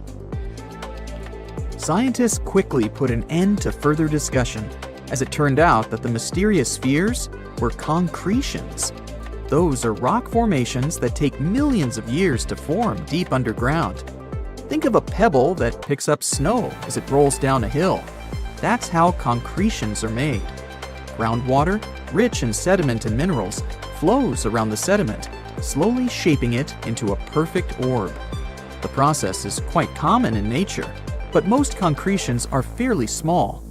The spheres found in the coal mine grew to their size in the mineral-rich ground, and they were big enough to get the press and the general public interested. Another possible case of concretions is the massive stone spheres found in the Visoko Valley in Bosnia. Samir Osmanagic, better known as the Bosnian Indiana Jones, was the first to explore those objects about as wide as the length of a London bus. He believes the stone spheres were carved by a lost civilization that lived in the area 1,000 years ago. The reddish color of the orbs, though, is proof to geologists that they are indeed concretions, rich in iron content. The Moki marbles, found in rural Utah, are similar in color to the Bosnian spheres. These tiny concretions are the size of toy marbles and consist of a sandstone core and a shell made out of hematite, an iron ore. In South Africa, miners have come across Klerksdorp spheres, which are similar in shape and size to Moki marbles. The only difference is that these ones formed inside volcanic sediments and ash. The most intriguing among human-made tiny spheres are probably the orbs found on several Greek islands. Scientists discovered 700 stones smaller than golf balls near the Bronze Age site of Akrotiri on the island of Santorini. They believe that the finds were between 3,600 and 4,500 years old. When they compared all the stones' variations in size and color, the archaeologists concluded that these enigmatic stones could have easily been the oldest board game ever made. With the help of artificial intelligence, scientists are now trying to work out the rules of this game. This just in, the world's oldest pyramid was built during the last ice age. And I'm not even talking about Egypt. I'm saying our ancestors might have spewed a 27,000-year-old pyramid in West Java. Ganung Padang is not exactly shouting pyramid. It's more of a mound with huge scattered stones tossed all over it. But local people seem to revere it, and they have for centuries. It wasn't until recently that the Indonesian authorities decided to excavate a bit deeper to see what all the fuss was about. They ended up finding the remains of a human settlement. It was rather unexpected, since the mound is pretty high up. This excavation could only prove there were humans in the area as far back as 45 BCE, which sounds reasonable. It was up to an Indonesian geologist named Donny Hillman to prove that Ganung Padang is the world's first pyramid. He used all sorts of new technology to support his claim. Our guy used carbon dating, which digs deep into the earth and takes whole chunks of soil. He found layers and layers of constructions, like he was digging up Rome and finding ancient buildings buried in the ground. His research proved that there had been caverns and even rooms down there, which could only mean one thing: humans. As for the rocks located up in the mound, they were most likely strategically placed by the people who lived there back in the day. They needed a place to meditate, so they arranged things in a harmonious way. Their smooth surfaces wouldn't be the result of years of erosion, but the works of great sculptures, the Michelangelos of their day, let's say. If this is all for real, then human civilizations began way before we think they did. Our ancestors, the Paleolithic humans, didn't have what it took to be considered a civilization, especially not the tools and knowledge to build pyramids. They needed a lot of masonry skills, which weren't all that available during the last ice age. His peers don't share this view, though. They could believe Hillman's theory if he had found evidence such as charcoal and bone fragments, but he didn't. Flint Dibble, another archaeologist, says that without concrete evidence of human activity, there's no proof of an actual pyramid. In this case, all the data proves is that the soil in the mound dates back to 27,000 years ago. He thinks the rocks on top of the mound just slipped down the hill, like rocks normally do. Only a complex society would have managed to build a stepped pyramid like they claim it was. But according to Bill Farley, an American archaeologist, there's just no reason to believe there were any settlements in Indonesia during the last ice age. Now, just so you know, the oldest known ancient society with this kind of knowledge is probably 11,000 years old and used to occupy the region of modern-day Turkey. Take a look, Turkey's Göbekli Tepe. It's also not a pyramid, but it's the oldest monolithic construction made by humans. Back in the Neolithic period, a lot of people settled there, and there are proofs for it. For example, the walls there are covered in ancient drawings of clothing and wild animals. Until recently, the title of the world's oldest pyramid went to a three-sided construction known as the Djoser Pyramid in Egypt. Djoser is located just a few miles south of the Giza complex in a town called Saqqara. It made its way to popular culture more than once. In the 18th century, it became a common feature in European paintings. Young men from the cultural elite did a grand tour around the world, and Saqqara was at the top of their list. It was also featured in the video game Assassin's Creed, with a digital representation way more accurate than many historical drawings of the thing. That was kind of a big deal in ancient Egypt, to build pyramids for kings to spend their afterlives. And if you thought the Khufu pyramid was the oldest one in the world, well, Djoser was built 70 years ahead of that time. The development of new technology has allowed archaeologists to make groundbreaking discoveries, and a new, or should I say ancient pyramid in South America might win the title in dispute. It turns out that pyramids were also pretty fashionable in the Americas in the old days. Among them are the iconic pyramids of Guatemala's Tikal Temple Complex, the same ones that appeared in Star Wars No. 4. But to find the oldest pyramid in the Americas, one would have to travel to Peru. Deep in the Peruvian desert, archaeologists stumbled upon a sprawling ancient metropolis known as Caral. At first, researchers believed that the settlement was pretty recent, since the site was way too complex for ancient technology to handle it. As we said, Caral is a desert town, like Las Vegas, but without all the hoopla. This means no easy access to water. And for cities like these to thrive, they need a considerable irrigation system, which leads us back to complex technologies. The Peruvians surprised us all with this new discovery. This site was huge, filled with an amphitheater, houses, and religious buildings. The whole thing probably sprawled through 370 acres. And when scientists went to test their initial hypothesis using radiocarbon dating, they found that the city probably sprung around 2027 BCE. On the site, archaeologists found 6 pyramids that could possibly predate the one in Saqqara. As far as they know, both civilizations coexisted in the same time period, in opposite parts of the world. But since researchers can't pinpoint the exact age of Corral's pyramids, it's pretty hard to guess which civilization completed their pyramid first. If only we had a crystal ball. Now, it just so happens that the shape of a pyramid is something that nature is able to produce all on its own, leaving us modern-day humans a bit confused. A classic example is the Japanese side of Yaonagani, which also goes by the name of Japan's Atlantis. The entire monument is about the size of 5 football fields and the height of a 5-story building. Explorers and scientists believe that Yaonagani dates back to 10,000 years ago. For Japan's top marine geologist, Professor Masaki Kimura, Yaonagani is the heritage of a lost civilization. Kimura has dived into exploring the ruins over 100 times over the past 10 years. To him, there are clear signs of human activity down there. Check out this triangular-shaped pool on the monument's surface. Kimura thinks it's actual proof of humans, because this triangle-shaped concave is a historical symbol of water fountains in the region. As it happens with a lot of these cases, not all scientists are convinced the same. For many, Yaonagani is probably the result of thousands of years of erosion, and the fact that the monument is composed of one massive rock leads them to believe it is not really human-made. Sure, these huge basalt columns may look like the ruins of a palace, but they're most likely the result of the intense volcanic activity in the region. And speaking of natural formations that really look like a human made it, a pyramid on Mars has been a hot topic lately. Humans have been keenly trying to prove that there is life on Mars for quite some time. But some are stretching it really far, saying that little green or gray people built a pyramid on the planet to try and build their own civilization.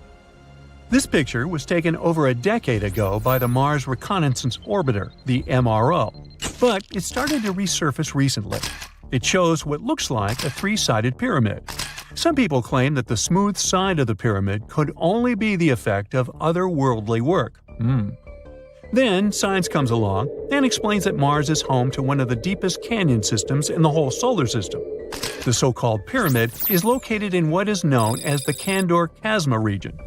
This Martian region has a bunch of similar formations that are nothing more than the result of erosion. Nothing supernatural going on there, apparently. For more than 3,000 years, the gold mask of Pharaoh Tutankhamun stayed hidden in the Valley of the Kings. This artifact, which stands about 21 inches tall, shows how skilled and artistic the ancient Egyptians were. But nobody expected that X-rays would reveal its biggest secret. King Tut was the last ruler of his family during the 18th dynasty. He took the throne at just 9 years old, but ruled for only 10 years before he passed away unexpectedly. If we're being honest, back in ancient Egypt, he was mostly forgotten by the rulers who came after him. His tomb wasn't a big deal for them, so much so that even the grave robbers forgot about him. It might sound a bit sad, but the truth is that it was actually great news for us.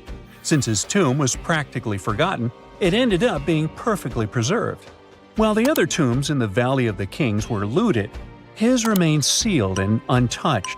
So, when it was discovered back in 1922, it had over 5,000 precious objects inside. That made Tutankhamun basically an instant celebrity and one of the best-known pharaohs nowadays. Among the treasures was the most stunning piece, his golden mask. This mask is said to be an exact image of the king's face, or at least it was supposed to be, but we'll get to that later. The purpose of this accurate representation of his face was to make sure that his soul would recognize him in the afterlife and return to his mummified body. In ancient Egyptian beliefs, this would allow him to continue living in the afterlife. The details of the mask clearly looked incredibly difficult to create, but people didn't realize how complex it truly was until many years later. The first X-rays of the mask were taken in 1967. Back then, the main reason for these scans was practical – conservation. The mask was heading to Paris for an exhibition, and it was the first time it had ever left Paris. This would help them keep track of any changes during the exhibit. Plus, the images could give clues about how the mask was made, but back then, they probably didn't fully realize just how complex its construction was. I mean, Egyptian goldsmiths didn't use modern soldering techniques, so how did they make this mask? New X-rays taken in 2007 gave us some answers. It turned out the Egyptians didn't use pure gold, which is 24 carats. The mask was actually made of 23-karat gold, meaning it was mixed with another material. So specialists discovered that the gold sheets contained a small amount of copper, a reddish-brown metal. This was likely done to make the material more flexible and easier to shape.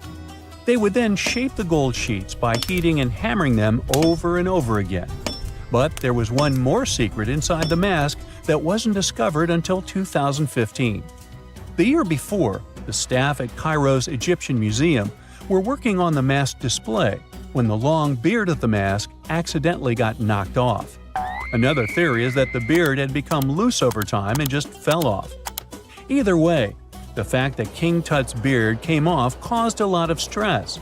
After all, we're talking about one of Cairo's biggest tourist attractions, so the experts had to fix the problem quickly.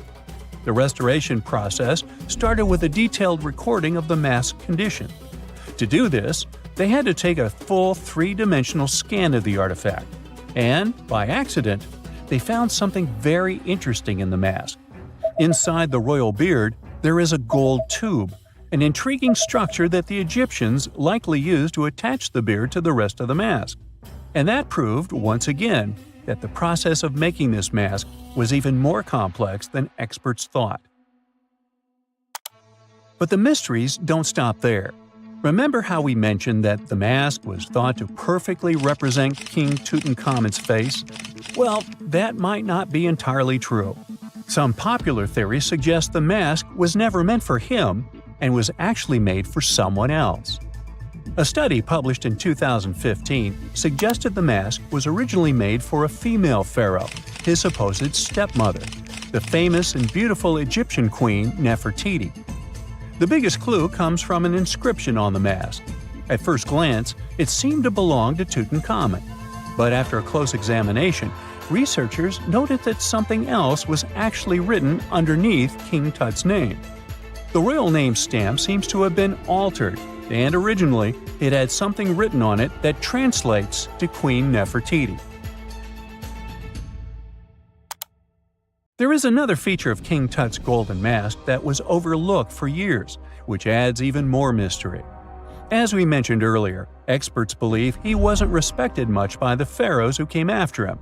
And one of the clues that made archaeologists think this is the pierced ears on the mask. Some researchers believe that King Tutankhamun wouldn't have worn earrings after he was a kid.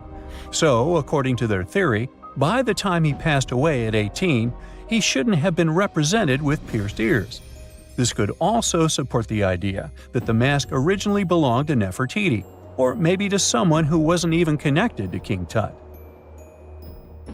But the mask isn't the only source of mystery. In fact, his whole tomb is full of puzzles. Recently, historians found a sign that the place where King Tut was supposed to be buried was changed at the last minute. For years, experts wonder why a pharaoh who ruled for 9 years ended up in such a simple tomb. When compared to the grandeur of other pharaohs' tombs, his tomb seemed, well, a bit plain. The idea that a king like Tutankhamun would have such an unremarkable resting place just doesn't match up with the power and importance he must have had in ancient Egypt. So, what happened? Well, apparently, this might have something to do with his successor, Pharaoh I. After King Tutankhamun passed away, researchers believe that I made sure to erase him from Egypt's history. So, one theory suggests that he was probably behind the quick decision to place King Tut's body in a smaller, less impressive tomb.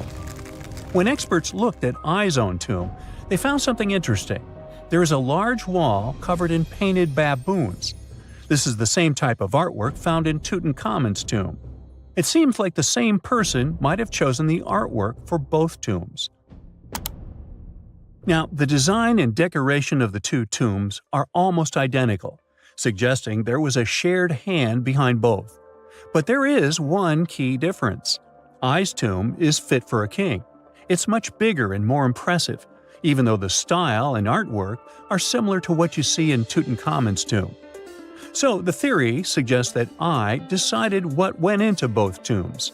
Since Tut passed away unexpectedly at a young age, his grand tomb wasn't finished in time. Normally, pharaohs start building their tombs while they're still alive to make sure everything is perfect. But Tut passed away when he was just 18, so there wasn't enough time. I may have taken advantage of the situation, ordering a smaller tomb for Tut and keeping a larger one for himself. Experts believe this theory explains why Tutankhamun's tomb is so simple and how I managed to wipe his memory from history so easily. But in the end, the story of King Tut's mask and tomb is full of mystery and intrigue. Each new discovery sheds more light on what really happened all those years ago. But one thing is for sure, the secrets of ancient Egypt still have much to reveal, and King Tutankhamun will continue to fascinate people for years to come. There are mysterious plasma bubbles floating around the pyramids of Giza. As bizarre as that might sound, let's get one thing clear right off the bat. There's nothing extraterrestrial going on here. Plasma bubbles are those weather anomalies that form in a layer of Earth's atmosphere called the ionosphere. This is an invisible layer surrounding our planet that stretches roughly from 50 to 400 miles above Earth's surface, right at the edge of space. In this layer, the sun, being the giant hot power that it is, basically cooks gases, splitting them into electrically charged particles called plasma. Here's where it gets interesting. At night, especially near the equator, these charged particles get disturbed, and when a bunch of them suddenly vanish at the same time, it forms what we call a plasma bubble. Imagine it like a big empty pocket where the plasma is missing or its quantity is lowered. But it's only considered a plasma bubble if this phenomenon occurs on a large scale, typically around 62 miles in size. If you're already packing your suitcase for Egypt and have put binoculars to look at the tips of the pyramids, I'm sorry to say that we can't see these plasma bubbles with the unaided eye. It's all happening way above our heads, completely invisible to us. Scientists need to use special equipment, like the Latitude Long-Range Ionosphere Radar, or LARID, to detect these bubbles. This advanced technology helps researchers track and observe the movement and formation of plasma bubbles in real time. This formation, by the way, can be triggered by solar storms. That brings us to November 2023, when an impressive solar storm occurred. On a scale from 1 to 5, this one was classified as a G3, which is considered a strong event. Solar storms occur when sunspots are basically cooler, darker areas on the sun's surface, release bursts of energy into space. These flares triggered several geomagnetic storms on Earth. While this might sound like doomsday stuff, it didn't disrupt our daily lives too much. In fact, it was great news for skywatchers, since the solar storm created stunning auroras, with the northern lights visible as far south as Greece and Turkey. But this particular storm in 2023 also had another interesting consequence. It caused the largest plasma bubble ever recorded by the Chinese radar. This phenomenon was so massive that it covered regions as far apart as the Egyptian pyramids and the Midway Islands in the Pacific Ocean. Now that's a huge distance, and it is a big deal for science. And that's because plasma bubbles are a growing threat to modern technology. Experts say they can disrupt satellite communications and GPS systems.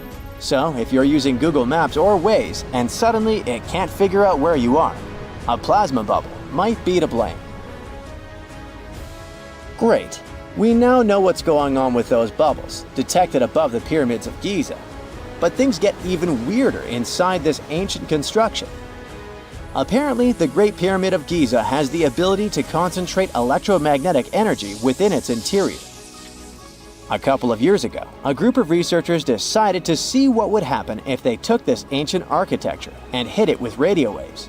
I mean, waves that are similar to the kind your phone uses, but on a much larger scale, up to 1,900 feet long. But since they couldn't just start blasting radio waves at the actual pyramid, they did the next best thing: computer modeling.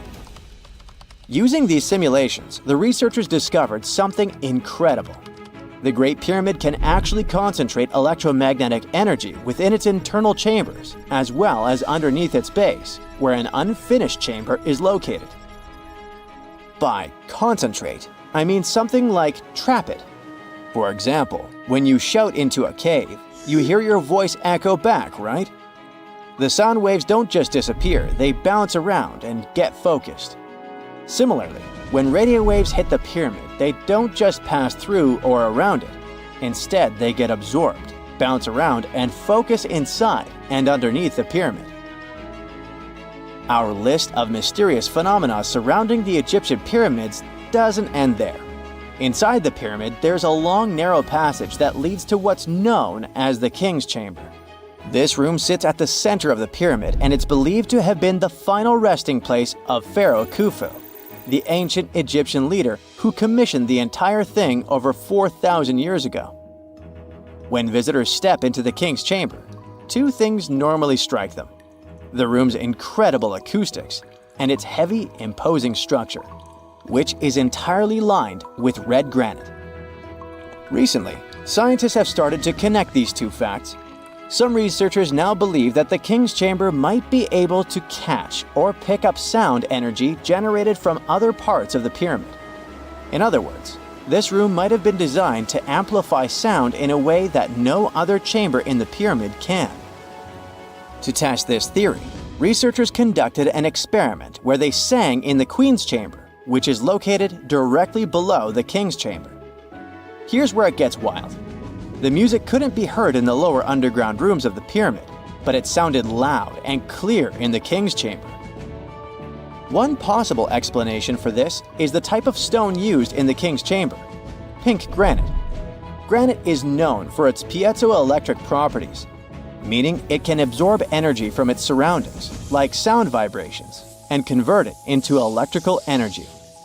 This suggests that the chamber's unique acoustics might be due to more than just the shape of the room. It could be that the granite itself plays a role in amplifying and concentrating sound waves.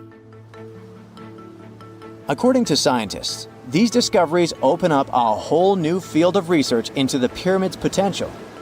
Could the ancient pyramids have somehow harnessed the energy created by sound waves, or even Earth's natural vibrations? It might sound far-fetched, but considering the granite's piezoelectric properties are well documented in modern science, it's not entirely impossible. Who knows? Maybe we've only just scratched the surface of what the pyramids were truly capable of. Speaking of just scratching the surface, there's even more to think about, like how the pyramids ended up in such a perfect location. It seems the builders lined up the Great Pyramid with the cardinal points, meaning its sides are almost perfectly aligned with the four main directions: north, south, east, and west. There are many theories about how they did it, but one study suggests that Egyptians might have used the fall equinox to achieve this perfect alignment. During the equinox, the sun rises and sets directly in the east and west. It probably made it easier for builders to use the sun's position as a guide. By watching the sun during this time, they could make sure the pyramids were positioned just right. If we think about all these strange things about the pyramids, I mean their perfect alignment, the ability to concentrate radio waves, and the materials used in the chambers that might generate electrical energy, could the real purpose of the pyramids actually be much more complex than just being tombs? Well, Nikola Tesla thought so. It is said that the famous inventor and engineer was kind of obsessed with the Egyptian pyramids, and he wondered if they might actually be giant energy transmitters. He believed the shape and position of the pyramids could help them function as huge generators, capable of producing free, limitless energy. Some researchers agree with Tesla and believe that these massive monuments might have been designed as giant power plants. According to their theory, builders could have figured out how to move ions, those electrically charged particles in the atmosphere, by placing materials like copper, gold, and silver around the pyramids. So, it's definitely possible that the ancient Egyptians created a sustainable, renewable power source. Although this is a very interesting thought, we haven't been able to confirm this theory, and the true purpose of the pyramids remain one of humanity's biggest mysteries. In 2011, scientists from Chile found a weird-looking fossil in Antarctica that looked like a squashed football. Almost 10 years later, the rock just sat on a shelf in Chile's National Museum of Natural History with no specific label. It went by The Thing in the museum because it looked like something from a science fiction movie. When the scientists finally got their hands on the strange fossil, it turned out it was actually a giant softshell egg from around 66 million years ago. This one is more than 11 inches long and 7 inches wide. A regular chicken egg is just 2.5 inches long, and an ostrich egg is almost 6 inches long for comparison. So, the Thing won the title of the biggest softshell egg ever found and the second largest egg of any animal we know of. The only bigger egg that was ever found was that of the extinct Madagascan elephant bird, which is also 1.5 times as tall as Michael Jordan. The bird, not the egg. The Antarctic egg is also special because it's the first fossil ever found in this part of the world. So, whoever left it there must have been one big creature, probably a giant sea turtle that lived long ago, like a mosasaur. This is surprising because most scientists thought these creatures didn't even lay eggs, so this discovery could change what we know about them.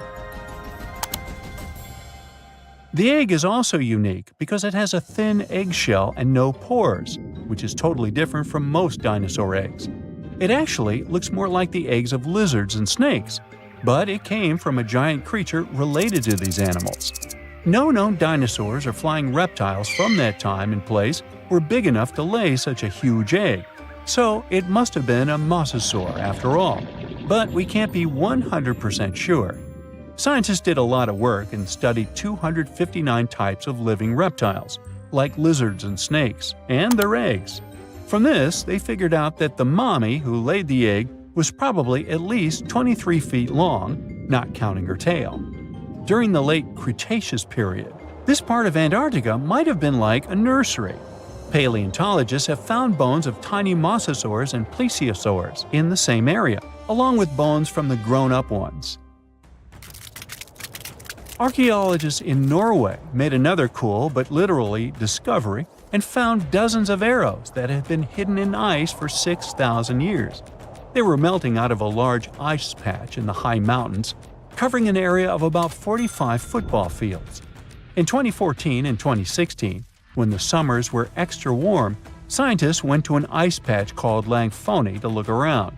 They also found lots of reindeer bones and antlers there. Some of the arrows were whole and some in pieces, along with 5 arrowheads around the melting ice patch. This is more arrows than have been found at any other frozen site in the world. Some of the 68 found arrows date back to the Neolithic period, and the newest ones are from the 14th century of the Common Era.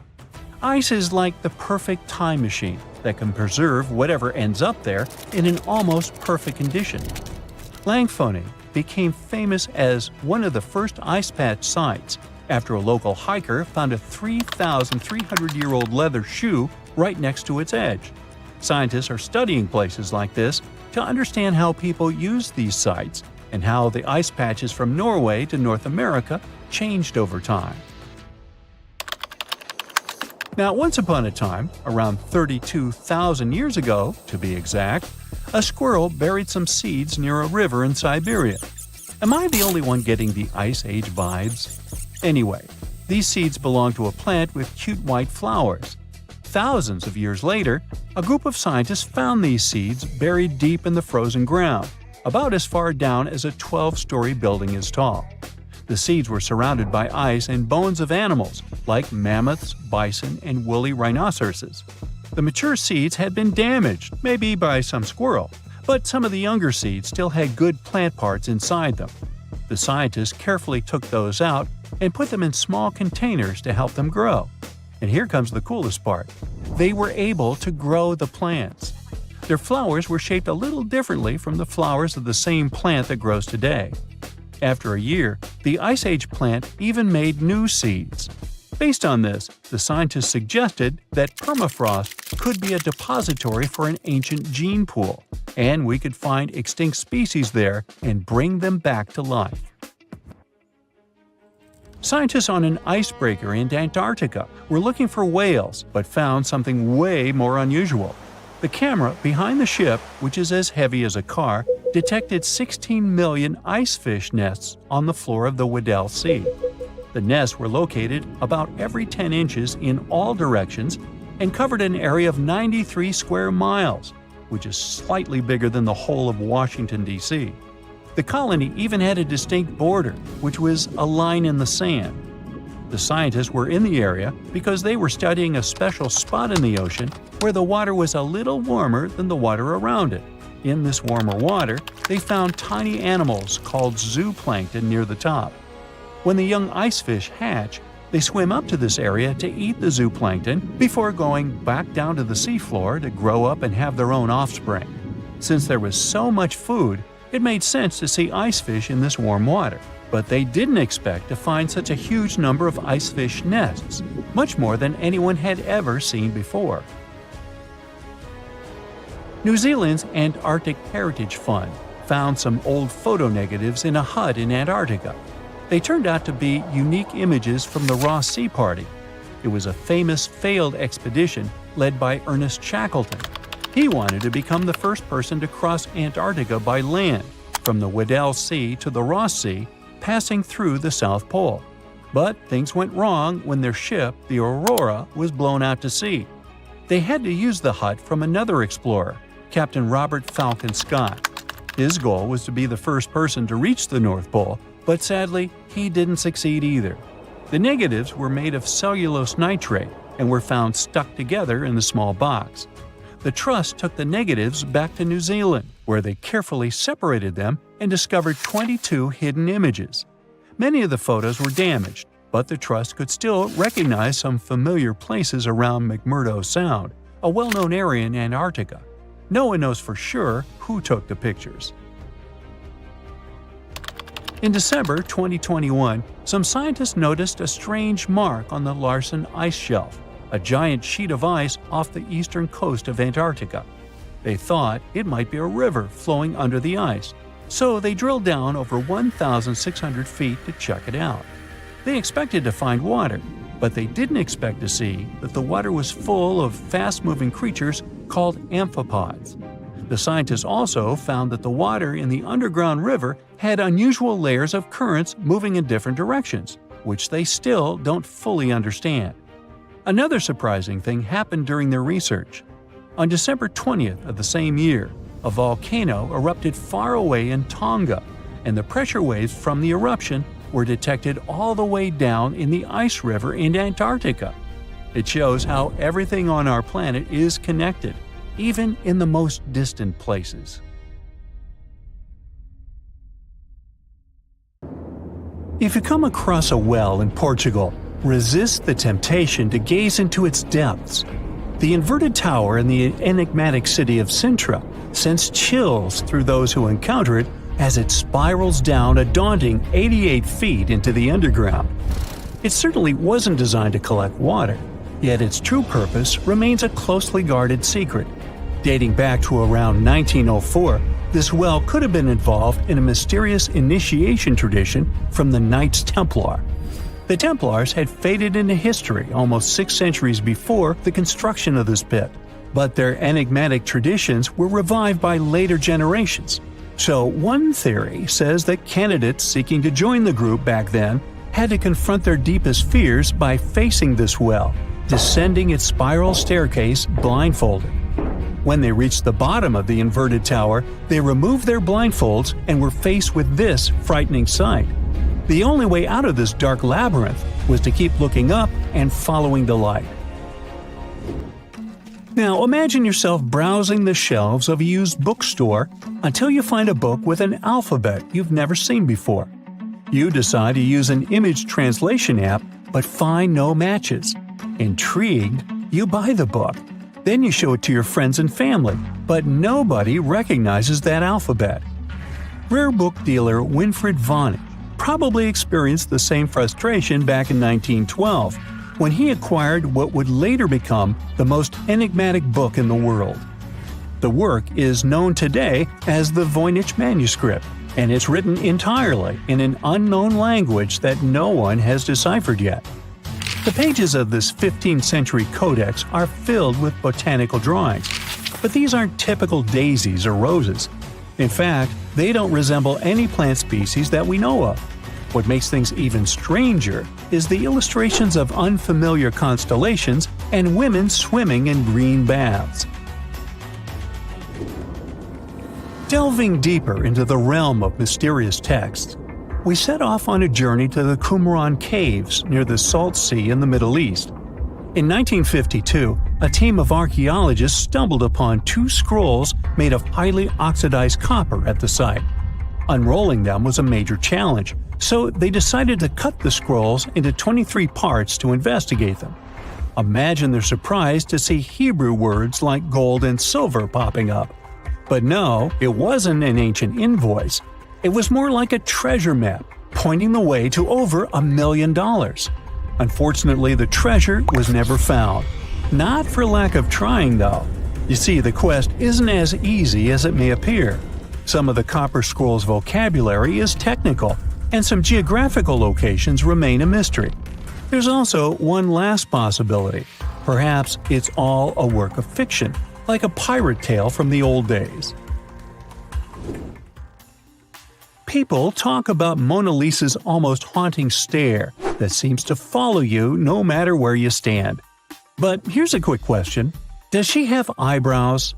You got it right if you said no, and her complete lack of eyebrows adds another layer of mystique to her gaze. The most common explanation is that beauty standards were different, and perhaps plucking the hairs above the eyes was a thing around 1503. But take a look at other Italian paintings from that time, like La Schiavona or Portrait of a Young Girl. Yep, eyebrows. So, not everyone was entirely pleased with this theory, like French inventor Pascal Cotte. He spent 3,000 hours analyzing scans of the painting to dig through all the layers of Leonardo da Vinci's masterpiece. Now he claims that the Mona Lisa once had eyebrows, but they disappeared over time due to cleanings and restorations. Some historians, however, still question his findings, which means that Mona Lisa's style, or lack of it, remains an unsolved mystery. So, you decide to travel to Rio de Janeiro, and everyone tells you that Sugarloaf Mountain is a must-see. When you spot the mountain from a distance, you realize that the stone has a cavity. But around noon, the whole view changes. The shadow in that cavity takes the shape of a bird, an ibis to be precise. A local legend links this bird shape to the ancient Egyptian deity Thoth, as if the ancient Egyptians once visited Rio de Janeiro and were somehow inspired by the natural phenomenon. But it's probably just a big coincidence. I mean, literally. The real mystery, however, lies in the waters around Sugarloaf Mountain. In the 80s, archaeologist Robert Marks got a tip from locals about a treasure hidden beneath Guanabara Bay. He dove in and found quite a few Roman amphorae. You know, those ancient vases with 2 handles?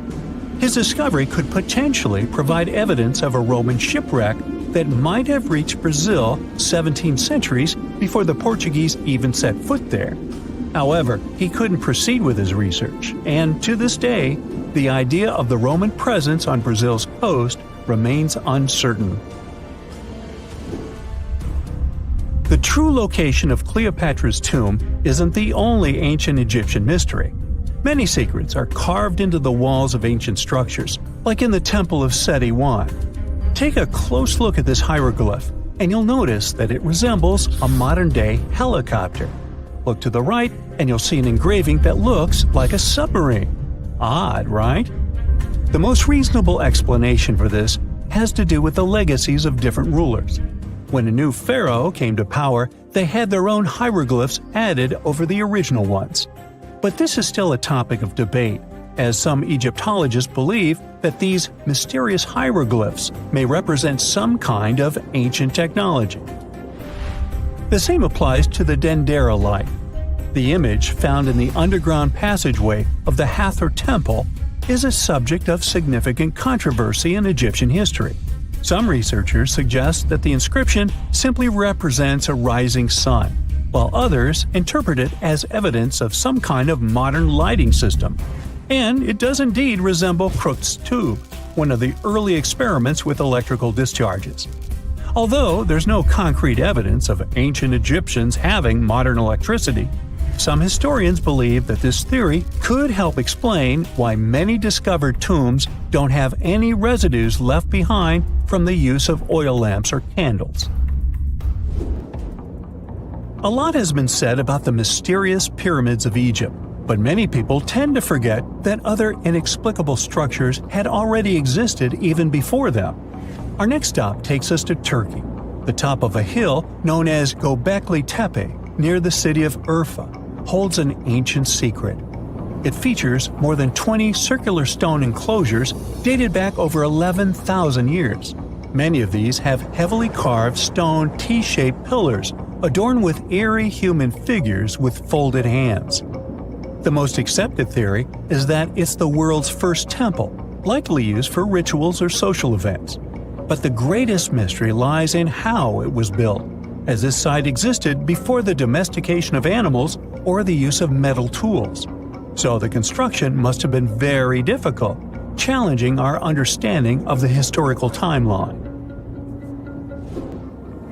Now, I hope you're not afraid of heights, because we're about to take a flight over the Nazca Lines. You've probably already heard about these massive, mysterious drawings etched into an arid region of Peru. They come in many different shapes, like a spider, a monkey, and even a Google-eyed ET that is probably just a fisher. Anyway, this story got some fresh chapters in 2022 when an additional 168 new drawings were discovered. The original ones could only be seen from the air, but these new ones are much smaller and can be observed from the ground. However, one thing they have in common is that their purpose remains totally unclear. Some might call them the largest-scale calendar in the world. Others suggest that they served as a tool for agricultural purposes. Of course, many theories have emerged in an attempt to give the Nazca Lines a meaning, but the truth is that they remain some of the most important unsolved mysteries in history.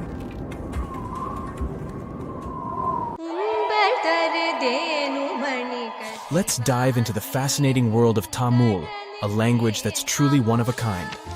From its vibrant history to its user-friendly nature and its wide coverage, Tamil is a linguistic gem that'll leave you in awe. For starters, Tamil holds the title of being the oldest living language on the planet. I mean, it's been around for more than 5,000 years. It's hard to know if it's truly the oldest language ever, but it sure takes the cake for being the oldest living language still in use today. The word Tamil itself isn't just a one-trick pony. It has multiple meanings up its sleeve. Of course, it refers to the language itself, but it also signifies beauty, sweetness, and even the concept of being natural. Talk about a versatile word. How many people still speak this language today, you might wonder? Tamil is like the rock star of languages in India, with over 84 million native speakers. Globally, almost 90 million people proudly call Tamil their mother tongue. Hold on to your hats, because things are about to get divine. In India, you'll find a temple dedicated to none other than Tamul Tai. Now, Tai means mother, and this deity is considered the personification of the Tamil language as a loving and nurturing parent. This language is also not just limited to its homeland. It's a language that has spread its wings across its neighboring areas. For instance, it's also an official language in Singapore and Sri Lanka. Not to mention, it's also recognized as a minority language in South Africa, Malaysia, and Mauritius. Have you ever wondered how it all started? You know, The whole spoken word shenanigan? And where? It's not like words magically popped out of thin air, right? It must have taken quite some time to develop. Linguists don't have an exact date or any clue about what those ancient languages sounded like, but they believe the first spoken language sprouted up around 100,000 years ago. Unfortunately, since a written language only came about 5,000 years ago, we don't have much info on what those early languages sounded like. All we know is that they're somehow related to the languages we speak today. Earth is one massive place. We're talking over 7,000 spoken languages among a population of over 7 billion. Sounds like a lot, right? Well, historically speaking, that's not too many. In fact, many languages are gradually fading away, being replaced by their respective countries' official languages. People are hopping on the bandwagon of learning the dominant language for better educational and economic opportunities. Eventually, we might end up with a global language to rule them all. At the moment, the most used language in the world is English. But hey, it wasn't always like this. Back in the day, before the world became one huge linked web, there were oodles of small nations and communities scattered all over the globe. That means there were probably hundreds of thousands of languages evolving just like living organisms. But let's travel back in time for a bit, shall we? Picture a bunch of early humans roaming the land in their little tribes and communities. Within these groups, language became the bee's knees, the go-to for communication. It was crucial for their hunter-gatherer lifestyle.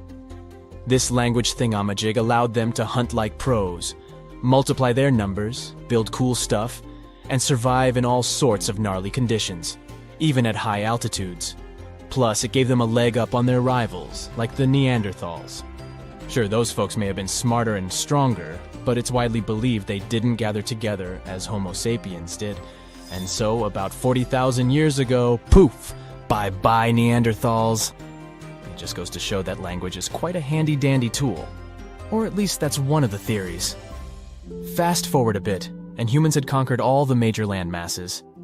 Mesopotamia, for instance, was the hotspot for this linguistic revolution, and by around 3200 BCE, Sumerian, a totally groovy language, stole the show.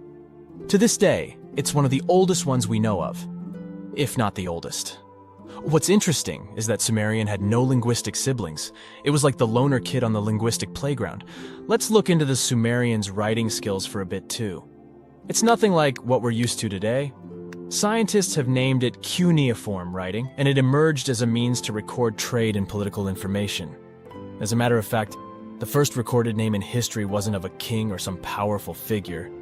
It was most likely the name of an accountant, but it's difficult to know for sure. Cuneiform consisted of a collection of pictograms that represented objects or people, much like the ancient Egyptian hieroglyphics. Sumerian culture thrived in several city-states located in the southern region of Mesopotamia. Uruk, known as the first true city, was among the stars of the show. However, these cities eventually faced some unwelcome visitors. As a result, by 2000 BCE, Sumerian had taken a back seat, becoming a classical language just like Latin. Now here's a little twist in the tale. Sumerian might not actually hold the title of the oldest known language. Egyptian, for instance, emerged around the same time as the Sumerian civilization, but along the banks of the Nile. This ancient language also made use of pictograms in its writing system, but it did undergo some serious transformations due to its interactions with neighboring languages like ancient Greek, Persian, and Latin. By the time of Roman occupation, Egyptian had become a dead language, gradually replaced by Greek. Now let's give a special shout out to another one of those old languages that are still spoken today, Hebrew. This remarkable language has been around for over 3,000 years and has managed to remain relatively unchanged throughout its long history. Hebrew is one of the official languages in Israel, and around 63% of the population in this country speaks it. Also, there are approximately 6.1 million people all over the world who can proudly say that Hebrew is their first language.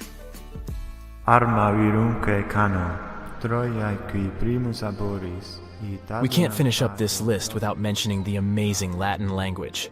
It all started in this place called Latium in the old Roman Empire, and that's how it got its name. Back in the day, Latin was the fancy language for all well-educated folks. But here's a fun twist. The Latin of yesteryear was a bit different from what we can check out in ancient books today. The alphabet they used was a total rebel, and they even wrote from right to left. Talk about turning the writing world upside down. But over time they realized it was more fun to go from left to right. Latin literature? Oh boy, it's considered the creme de la creme of ancient writing. You know, the kind that scholars and bookworms go crazy for. If there were an Oscar for ancient literature, Latin would be cleaning up all the awards. Latin was also like this ancient influencer. It's been around for so long that it has influenced a bunch of modern languages. Many English words are either straight up taken from Latin or have been heavily influenced by it. More so, Latin has even spawned a family of languages called Romance languages. No, not about love stories, chocolates, and flowers. Romance languages are the offspring of Latin, thanks to the not-so-gentle nudge of the Roman Empire. We're talking about languages like French, Spanish, Romanian, Portuguese, and Italian. But here's a bummer. Latin is considered a long-gone language. It's frozen in time, like a linguistic time capsule. While living languages like English keep changing and growing, Latin is stuck in the past. It had its transformation and alteration phase when it was still spoken, but now it's just enjoying retirement in the linguistic retirement home. Regardless, Latin still sneaks into our daily lives without us even realizing it. You know when someone asks you the time and you say it's 4 p.m., well, guess what? You're speaking Latin. PM stands for post-meridium, which basically means after midday. And AM? That's ante-meridium, meaning before midday. Experts found the oldest lakeside village ever discovered in Europe underneath the waters of Lake Ohrid in Albania. The lake itself is ancient too. It's said to be one of the oldest lakes in the world. Before this discovery, a village in the Italian Alps held the record. It was about 7,000 years old. But radiocarbon dating shows that the village under Lake Ohrid was built between 6,000 and 5,080 BCE, which means it's around 1,000 years older than any other village in Europe. Around 200 to 500 people lived in this village. It goes back to the time of the Neolithic period. In fact, these people were likely one of the first ever communities that decided to settle down. This discovery wouldn't be so interesting if it didn't have an enigma. Villagers made a wooden fortress of spikes all around their village to stay safe.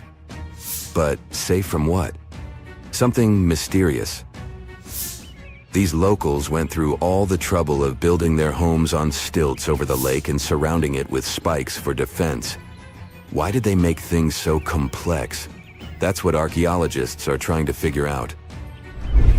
Are there any other unusual settlements? Sure thing. For example, Göbekli Tepe. This place takes us back to the very beginning of permanent settlements. It also makes us question everything we thought we knew about how organized societies started. It seems like the fellas who lived there were into something pretty special, like rituals or hanging out together as a community. Around 11,000 years ago, ancient humans carved huge blocks of limestone and somehow managed to drag them to the other side of the mound. These blocks were like canvases painted with images of animals and people. They were placed in circles.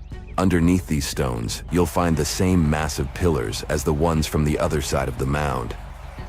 Around 250 of these pillars hang out on the surface, and researchers also found around 60 of them during the dig. These are like messages from the past, telling us about people who once lived here and the stuff they were up to. These findings challenge traditional timelines and interpretations of early human society. While Göbekli Tepe has gained popularity among tourists, there's another site nearby, Karahan Tepe. It remains lesser known, but equally significant. Both sites challenge the belief that animal farming led to settled life. In fact, it appears people became sedentary first, and then they started animal domestication. They also question the traditional idea that organized societies followed the development of agriculture.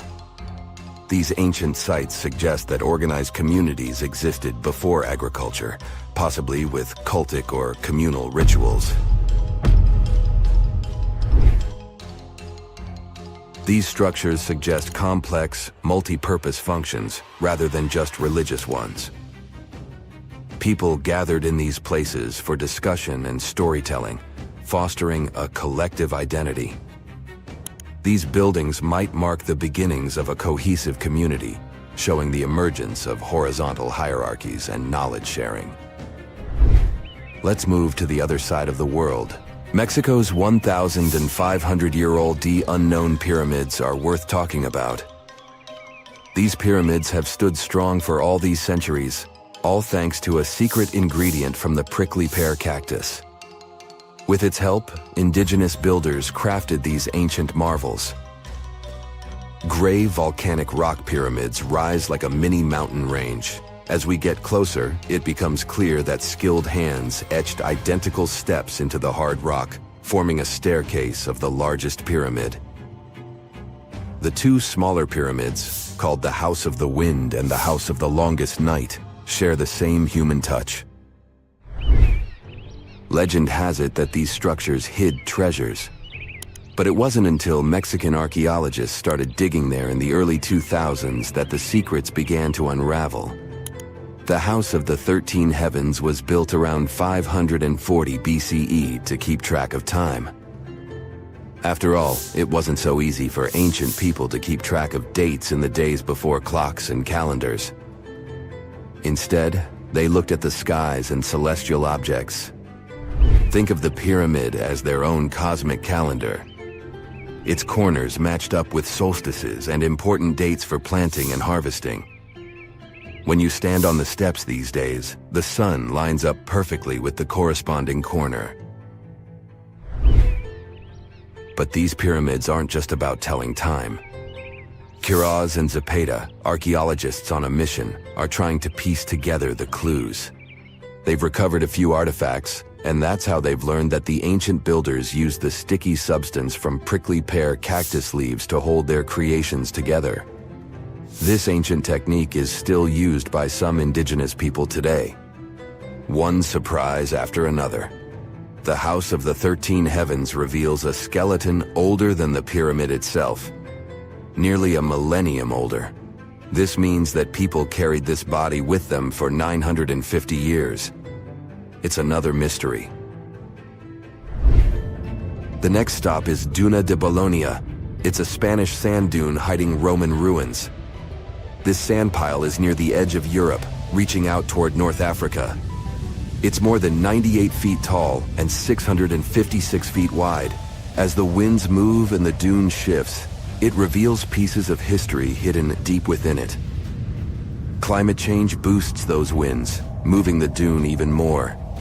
As it migrates, it shows us traces of people who used to live here. Archaeologists have been busy digging around, and they found ancient tombs. Imagine exploring a sandy maze and stumbling upon these tombs filled with history. The sand has acted as a protector, preserving bones, jewelry, and arrowheads. But that's not all. Nearby, there's an archaeological site from the 2nd century BCE. That's when the Romans were hanging out here. They had a whole city down there, complete with baths, a theater, and a temple. And it was built on top of an older Phoenician settlement. An earthquake shook things up a long time ago, and people left the city. For centuries, it lay hidden under the sand. Modern historians and archaeologists are excited about what else this shifting landscape will reveal. Fingers crossed that this sandy time capsule stays safe and keeps sharing its stories with generations to come. In Peru, archaeologists are exploring the 3,000-year-old condor's passageway. A what? Okay, so archaeologists were digging around a place called Chavan de Huantar, where the Chavan people lived. This place is around 190 miles away from Lima, Peru's capital. So, the Chavan people were advanced artists. They loved drawing birds and wild cats in their paintings, and they went way back, even before the Inca Empire became a big deal. They were some of the first societies that settled down and started farming in Peru's highlands of the Andes Mountains. That's more than 2,000 years before the Incas showed up. Archaeologists found a secret passage in one of the temple buildings. They called it the Condor's Passageway. It was a hidden hallway that had been locked away for ages. Lara Croft would love it there. This passage leads to other rooms inside the temple. It gives us a peek into what life was like then. Inside this hidden hallway, the researchers found some neat stuff. Like a big piece of pottery weighing as much as a big bag of potatoes and decorated with a drawing of a condor's head and wings. The condor, by the way, is a power symbol for the ancient Andeans. Archaeologists also found some pottery. All of this stuff was discovered in May 2022 when the entrance to the hidden passage was finally opened. Pretty new. The temple complex where they found these ancient items has other structures, like terraces. And there's still more to uncover. The tricky thing is going forward in these hidden passages. The archaeologists had to send in cameras mounted on robots to explore them first. They didn't want to risk messing up the ancient building or, getting stuck in there. Let's wait and see what else they'll uncover. What is a boat doing in the middle of a desert? You would expect to find a seagoing vessel closer to shore. This is the question archaeologists had been asking for decades. In 1988, there was a storm near one of the most important archaeological sites in ancient Egypt. A wooden structure emerged from the sand. It was hollowed out by termites. Scientists were determined to solve its mystery. In 2000, they began excavating the site near Abydos, Ubidos. An American team of experts soon discovered a boat that was 70 feet long, and it wasn't alone. In total, there were 14 boats neatly resting next to each other. It was impossible to completely dig out the boats because of their poor condition. Luckily, the wood was preserved enough to get a sample. Analyses revealed that the boats were around 5,000 years old, the oldest fleet in human history to this date. The time of their construction predates the pyramids at Giza by half a millennium. Each ship of the fleet rested in a vault that matched its dimensions. The room was roughly a third of the size of a tennis court. It had mud brick walls that featured more than 120 drawings of boats. Ancient Egyptians incised them on whitewashed walls that were excellently preserved. Scientists have known about these mysterious chambers for well over a century. 1901, 1902. A British archaeologist, Arthur Weigel, stumbled upon a strange structure west of the River Nile. His team caught a glimpse of the interior walls. Sadly, a section of the roof collapsed, so they had to call off further exploration. Researchers abandoned the site, but its location remained on the maps. The boat's position first led scientists to think that they rested on a bank of the mighty Nile. But there was a problem with this theory. Today, the river flows almost 7 miles west of Abydos. Further studies of the surrounding terrain showed the Nile didn't change its course throughout history. Also, if the boats floated near a dock, they would be in unstable positions. The 14 vessels at Abydos were perfectly parallel to each other. There was only one conclusion possible. Someone had deliberately placed them like that. They must have gone through a lot of effort. Each boat had enough room for up to 30 rowers. These vessels could really float. They weren't models, but scholars still don't know if they actually sailed any body of water in ancient Egypt. This doesn't diminish the importance of the find. Previously, archaeologists found only small-scale models. In King Tut's tomb alone, there were 35 boat models. For a long time, these figurines were the only clues as to how ancient Egyptian vessels looked like. The boat's design confirms that they were the real deal. They are the earliest surviving examples of something called built boats. Ancient people constructed primitive vessels by hollowing out large tree trunks. The alternative was reed that was tied together to form a raft. The boats at Abydos had planks tied together. This was a major breakthrough in shipbuilding. During their lifetime, the boats must have seemed impressive. Timber was a valuable commodity at the time. There was no wood in the desert. Cedar had to be imported from Lebanon. The only person who could afford such luxury was the pharaoh. Studying the area around the ancient fleet provided more answers. Scientists discovered a mud brick structure where Egyptians worshipped the pharaoh. Its approximate date of construction matches that of the wooden boats. The same bricks out of which this building was made were used to encase the fleet. At the time of their construction, the rooms they were stored in had a ceiling. That's the section that archaeologists stumbled upon in the early 20th century. Just like mummies and coffins, these marvelous ships rested inside splendid vaults. The exterior of these rooms was also impressive. The outer walls originally had a plaster of white limestone. It reflected sunlight. In the desert sun, the structure housing the boats must have shone from miles away. Ancient Egyptian builders used the same technique to cover the pyramids 500 years later. Today, their surface looks jagged, but it wasn't always like this. When they were constructed, the pyramids had a top layer of fine white limestone. Their surface was smooth and it gleamed in the sunlight. Instead of stairs, the outer layer of the pyramids was more of a sleek ramp. Archaeologists were left with one final question. Which pharaoh owned the fleet? The answer lay just a mile from the site. This is where the tomb of a pharaoh from the 5th dynasty rested, King Senwosret III. Its time and style of construction matched the ones of the chambers with boats. The very end of his rule might explain how the boats ended up in the middle of the desert. The pharaoh probably passed away in northern Egypt. Then his body was transported down the Nile to Abydos in a marvelous procession of decorated boats. The vessels were later lowered to chambers near the final resting place of their owner. This had a symbolic meaning. In the ancient Egyptians' belief system, ships played a key role. Their supreme deity was Ra. He traveled through the sky during the day in the form of the sun. At nighttime, he sailed through the netherworld in a solar boat. The pharaoh identified himself with Ra. That's why he needed boats in the afterlife. That was the only way to regenerate himself. Just as the sun rises every day above the horizon. This belief existed for thousands of years. The more famous Pharaoh Khufu also had a ship. Scientists found it in 1954 next to his pyramid at Giza. It is some 4 centuries younger than the fleet at Abydos, but Khufu's ship was almost 2 times longer. The Great Pyramid of Giza and King Tut's tomb are some of the most famous archaeological finds in Egypt. But there are many more secrets hiding beneath the endless sands of the Sahara Desert. Recently, 2020, archaeologists found a lost city there.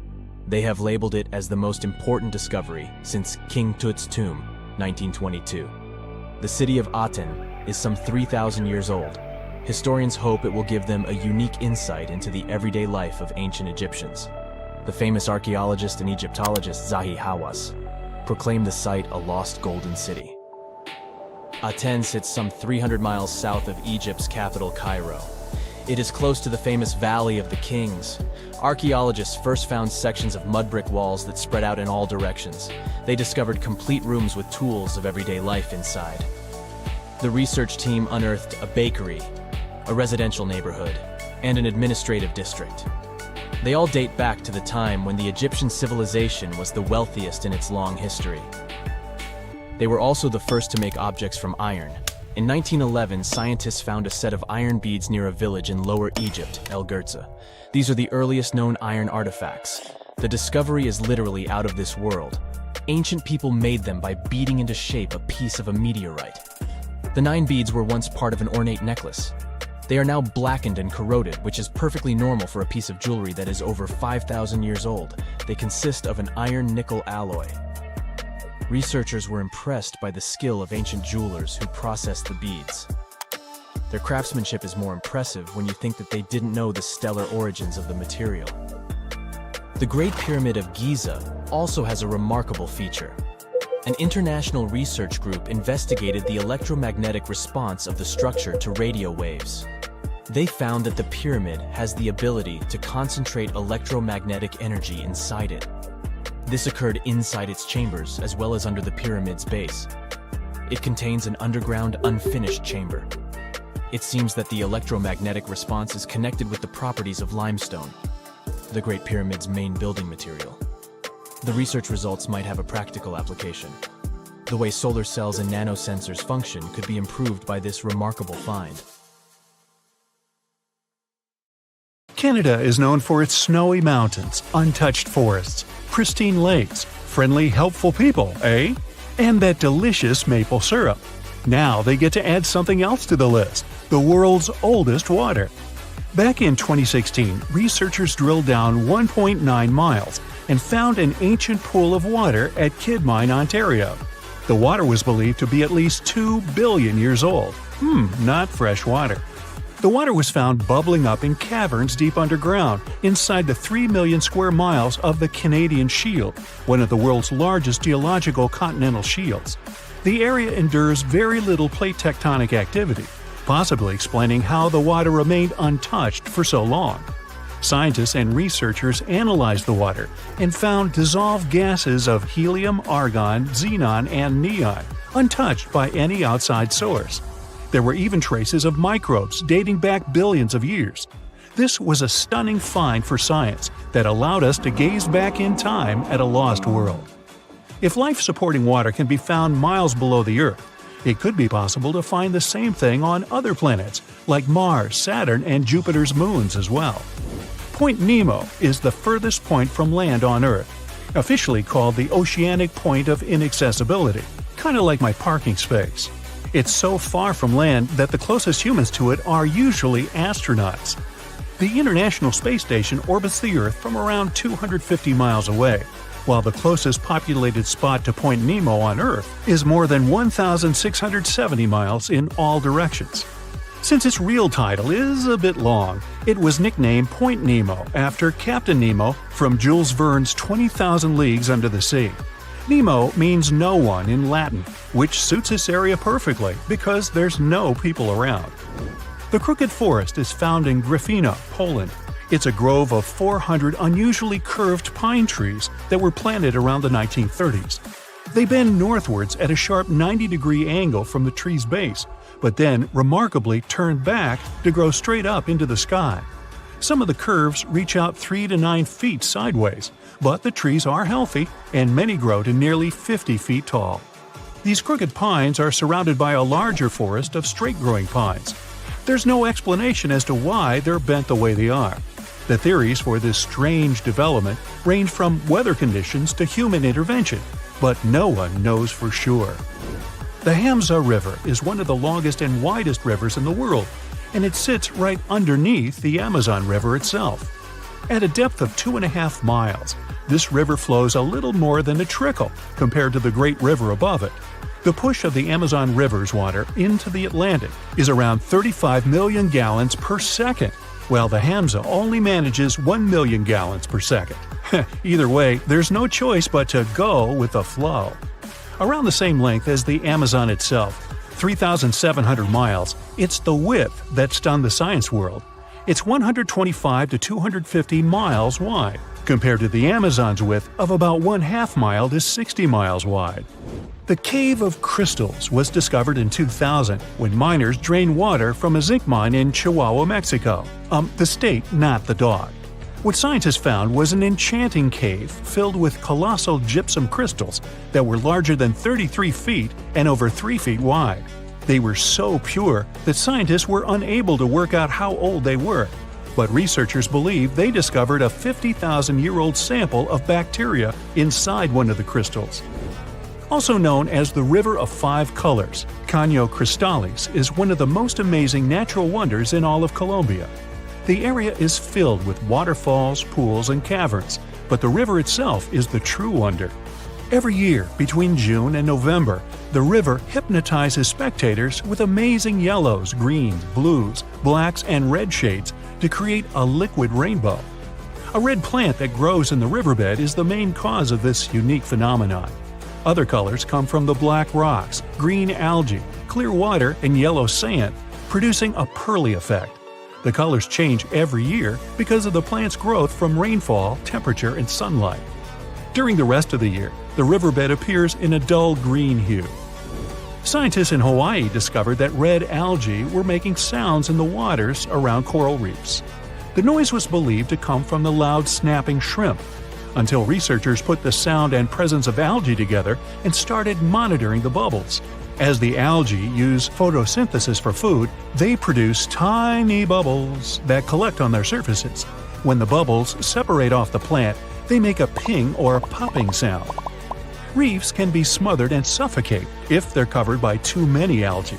Discovering that photosynthesis makes a sound could be useful for the reef's preservation. The algae could provide early warnings for scientists, so they can stop these vulnerable areas from being overrun. After heavy rains and seismic activity hit Kenya's Great Rift Valley in March 2018, a vast chasm expanded across the land. The rift measured quite a few miles long and was over 50 feet wide in some parts. Essentially, it was tearing Africa in two. Africa sits on two tectonic plates, the Nubian and the Somali plate. Deep below Earth's surface, driven by the active mantle, the plates are being pulled apart. This creates the huge, extraordinary rifts we see on the surface. It will take millions of years for the large continent to actually separate into two pieces. I won't be around then. But when it does, it'll also create a new ocean basin. The Eucalyptus deglupta thrive in the tropical forests of Indonesia, Papua New Guinea, and the Philippines, and they're like something straight out of a video game or fantasy movie. Growing up to an enormous height of 250 feet in its native environment, this one-of-a-kind tree has bark that displays green, bright blue, orange, purple, and red streaks as it ages, kinda like me. As strips of bark fall away, the tree's colors change, and the bright green inner bark is revealed. Off of the beautiful island of Mauritius in the Indian Ocean, there's a spectacular view that has to be seen to believe. You'll need to hop on a plane to get a bird's-eye view, though. What looks like an underwater waterfall is actually sand from the shores being pushed off of a high coastal shelf by ocean currents. It falls all the way into the deep dark depths of the ocean on the southernmost tip of the island. Most of the ocean waters around the island are only 26 to 490 feet deep, but this deep plunge drops down a few miles, creating the illusion of a waterfall. This oceanic shelf didn't exist a few million years ago, but seafloor spreading has created this quite recently. The walking trees of the Amazon are one of the most unique and puzzling ways plants move to get to the perfect spot for everything they need. These trees walk by allowing the new roots to replace the older ones while searching for more sunlight in the dense forest. As the roots fix themselves into the new soil, the tree bends towards the new roots, leaving the old roots to slowly rise. Traveling to a new place with better sunlight and more solid ground can take a couple of years. This is because they only move around 0.8 of an inch a day, or around 65 feet a year. Now you can just imagine this going on in your front yard. You plant the tree here, and next year it's all the way over there. Ah well.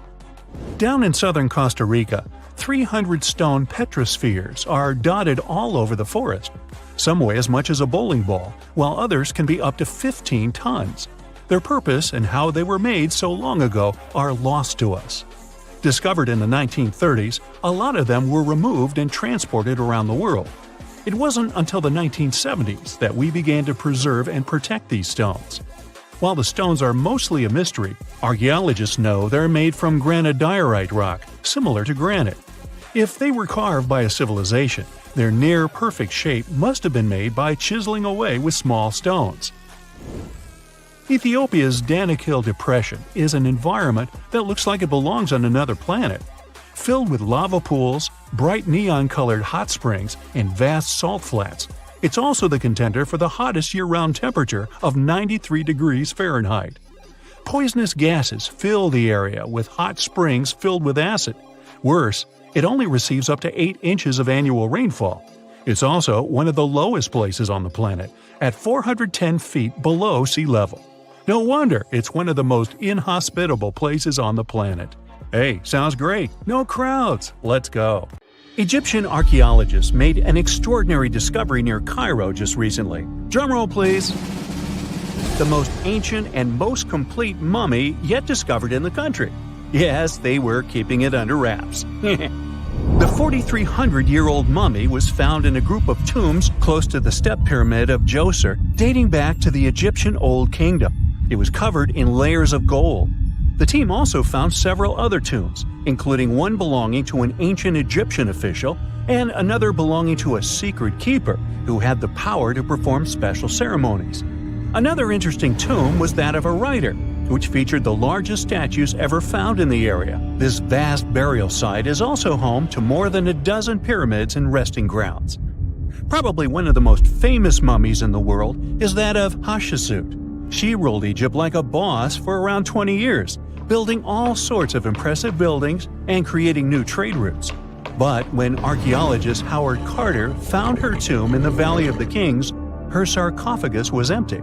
However, Carter did find 2 coffins in another tomb, one of which belonged to Hatshepsut's wet nurse and the other to an unknown woman. In 2006, a team of specialists decided to investigate whether that mysterious lady was the queen herself. They found a molar tooth in a wooden box with Hatshepsut's name on it, and when they compared it to a gap in the mummy's mouth, it was a perfect match.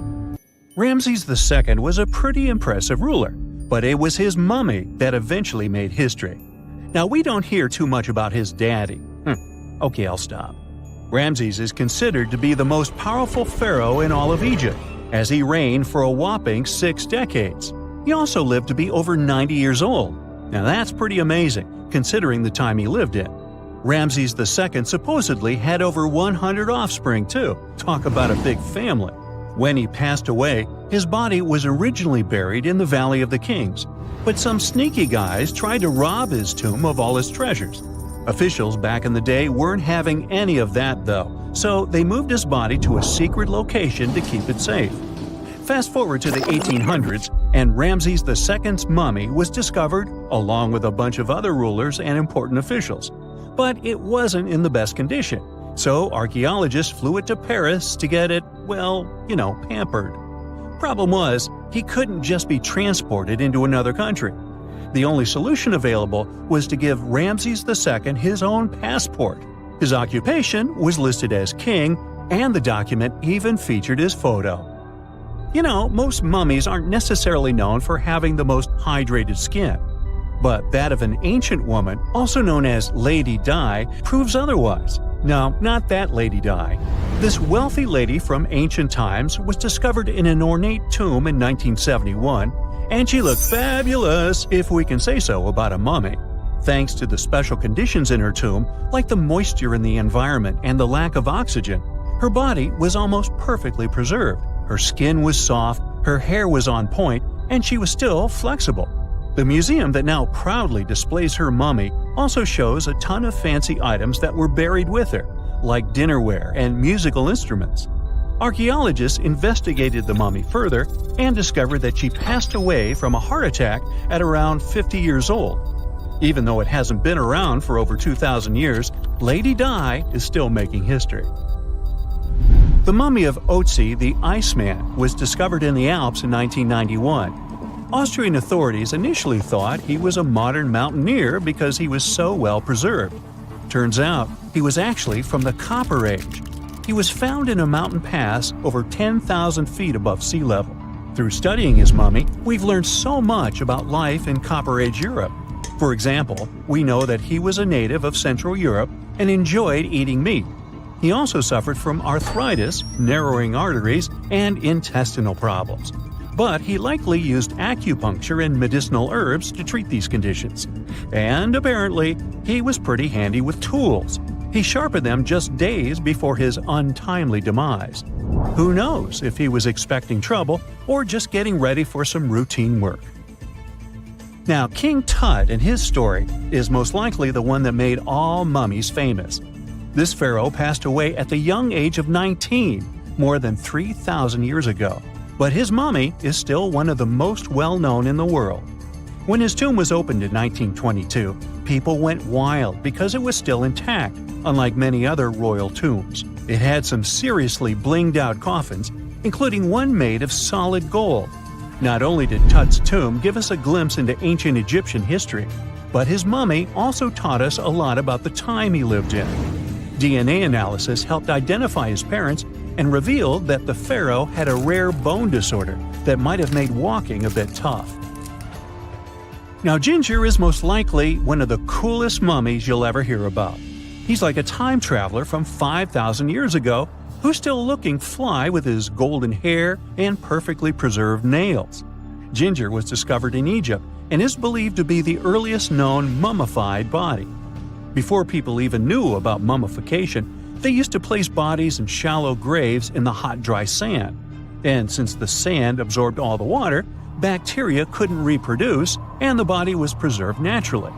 Now, scientists are not sure if Ginger's preservation was intentional or not, but since he was buried with some pottery vessels, it's likely that whoever buried him knew some serious preservation techniques. If you want to meet Ginger in person, he's currently chilling at the British Museum. One Dutch art collector bought a statue from Asia and ended up finding a weird discovery. The statue contained a mummy hidden inside. Unfortunately, the body was too fragile to move, so they had to leave it there. The coolest part is that this mummy is over 1,000 years old and was on display for 200 years before being encased in the statue. When scientists did a CT scan, they found out that the mummy was filled with paper scraps covered in writings. Experts think he might have done this thing called self-mummification, which is a pretty intense process involving a special diet and tea that makes your body less prone to bacteria. Only a few people could handle this ritual, and those who managed to do that were seriously respected. No other Egyptian queen has baffled scientists and historians like the stunning Nefertiti. Based on her statues, she was known for her slender neck, wide eyes, and high cheekbones. Her name translates to "the beautiful woman has come." Talk about living up to your name, huh? Even though she wasn't a pharaoh herself, Nefertiti still managed to leave a lasting impression. Written records suggest that, as a wife and queen, she held an incredibly influential role. Because of her power, she was indeed admired, but she also managed to make quite a lot of enemies throughout her life. She was also related to King Tut, but not biologically. Rather, she was his stepmother. So far, locals have yet to identify her mummy, but that may soon change. A local Egyptologist who has been busy excavating tombs in the Valley of the Kings has found 2 mummies that he believes could be Nefertiti and her daughter. According to specialists, we may soon finally get a definitive answer about the identity of these 2 mummies. And if one of them does turn out to be Nefertiti, we could be in for a real treat. DNA analysis and CT scans of the mummy could give us the most complete and accurate image of the queen that we've ever seen. It's crazy to think that we've only scratched the surface of what lies beneath modern-day Egypt. Nefertiti ruled during a time of great power and prosperity in Egypt, but unfortunately passed away in a period of social turmoil, leading to her gravesite being lost. Now, where's my mummy? They say this place is swarming with money. It's been stored there for centuries, but no one managed to take it away from this island. Treasure hunters have been bewitched with this place since 1795. Many people have tried their luck looking for the treasure that could be hidden there by the Spanish pirates or even by the Knights Templar. But today, it's impossible to get there, as it's a private place, so all you can do is book an ocean tour around this island. Otherwise, you can take a peek at it in a TV reality show starring the Legina brothers, Rick and Marty, who are a team of enthusiasts looking for the treasures of Oak Island in Nova Scotia, Canada. Yeah, seems like there's no place where TV producers can't get to. One of the most famous discoveries out there was the so-called Money Pit. Despite the promising name, it wasn't full of money. Now we have to jump to 200 years ago. The Money Pit was first found by a 16-year-old kid in 1795. One day, Daniel McGinnis went fishing at Oak Island. He saw a tree there. Unsurprisingly, it was an oak, and it had weird markings. They didn't seem to be natural, so Daniel decided to check the area. He then saw a sunken patch of ground and started digging immediately. His 2 friends helped him out, but instead of treasures, the guys only found logs placed underground at regular intervals. It looked like a place where someone could hide money or jewels, but nothing precious was found. However, there was something curious down that pit. Someone found a granite stone there, and it had an engraved inscription on it. There were many attempts to decode it, but most of them ended up in failure. There's one translation though, and it says, 40 feet below, 2 million pounds are buried. Yeah, McGinnis and his friends should have dug harder. The next fun thing about the Money Pit is the coconut fiber found down there. They say that large amounts of this fiber were found at a depth of 60 feet. It may not surprise you, but I have to remind you of one thing. Oak Island is in Nova Scotia, Canada. Coconut trees do not grow there. The nearest one is about 1,500 miles from Nova Scotia, which makes it obvious that someone brought this fiber purposefully. Researchers came up with an idea that coconut fiber could have been used to make ropes and lower all the treasures down the pit. Next up, we have not one, but two mysteries. In the late 1800s, the Oak Island Treasure Company was thoroughly inspecting and excavating the island. Everyone believed something enormous was hidden there. These guys managed to drill 153 feet underground. That's like 15 stop signs stacked one on top of the other. You might have guessed that they didn't find pounds of gold and diamonds, but they found a manuscript. There's a theory claiming that it's one of Shakespeare's lost manuscripts. Some scientists believe that it was hidden there by the writer and scientist Francis Bacon, the true author of Shakespeare's works. Yeah, rumor has it was Francis and not William who wrote all the plays and sonnets. But there's no proof it was really so. The Money Pit may be the most popular shaft on Oak Island, but it's not the only one, and it's not the first. Before the Money Pit discovery, treasure hunters were drilling at Smith's Cove. While damming there, they found a wooden piece. It was a U-shaped formation that had Roman numerals. After a more thorough inspection, the specialists realized it was supposedly dated to 1769. The Money Pit was discovered 26 years later. This fact created many speculations that this structure might have been part of the real shaft with treasures everyone was looking for. Now, look at this Templar coin. It wasn't the first discovery on the island, but it was crucial in some way. Even if it may not sound like a big deal today, in medieval times, those coins would amass an insane amount of wealth. They were typically stored in European fortresses. For the treasure hunters, this coin was a sure sign there was more to be found on the island. The logic is simple. If there's one coin of that kind, there must be something else. And they were right. It wasn't the only Templar discovery. On the southwest shore of the island, a crossbow bolt was found. Experts say it dates back to the 13th century. But, once again, that wasn't something the treasure hunters were after. Some more coins were found on the island. Rick and Marty Legina retrieved this precious piece from a swamp. The coin is made of copper, and this time, it originated from Spain. When it was found, the Legina brothers could only see the number 8 engraved on it. But later on, some experts studied this coin and claimed it was made sometime around the 17th century. They managed to clean it well and saw the date 1652 engraved on the back of this coin. There's a theory stating that Spanish explorers found some treasure but hid it instead of taking it to the king. So maybe this coin just dropped out of the chest full of coins and jewels and is part of the treasure everyone was after. Or someone could have accidentally lost it while looking for the treasure. Who knows? One more famous treasure hunter is Gary Drayton. Gary and his team, together with Rick Legina, came across 2 coins while metal detecting the island. Those were 17th century King Charles II Britannia coins. One of them had a very clear inscription on it, stating that the coin was minted back in 1771. Another swamp treasure of possibly Spanish origin is also here. This time, it's a silver ring. A specialist studied it closely and reported that it had been repaired twice. The ring was once made bigger, and it was also made smaller ones. It's decorated with a floral design, which was popular in Europe in the 1730s. Among all the other curious things, Rick and Marty Legina found a silver button at Isaac Point. The button's pretty old. It supposedly dates back to the middle of the 18th century, and the notorious Money Pit was discovered later. This is why it wasn't a big deal of a find. It could simply belong to some farmer peacefully raising livestock on the island. There's no official record of any chest full of gems and coins found on Oak Island, but enthusiasts did find some jewels there. First off, the team found a brooch with a magnificent red gem.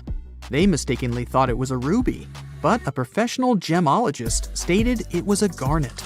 The piece was made of silver, and it's pretty old. Experts believe it was made around the 15 or 1600s.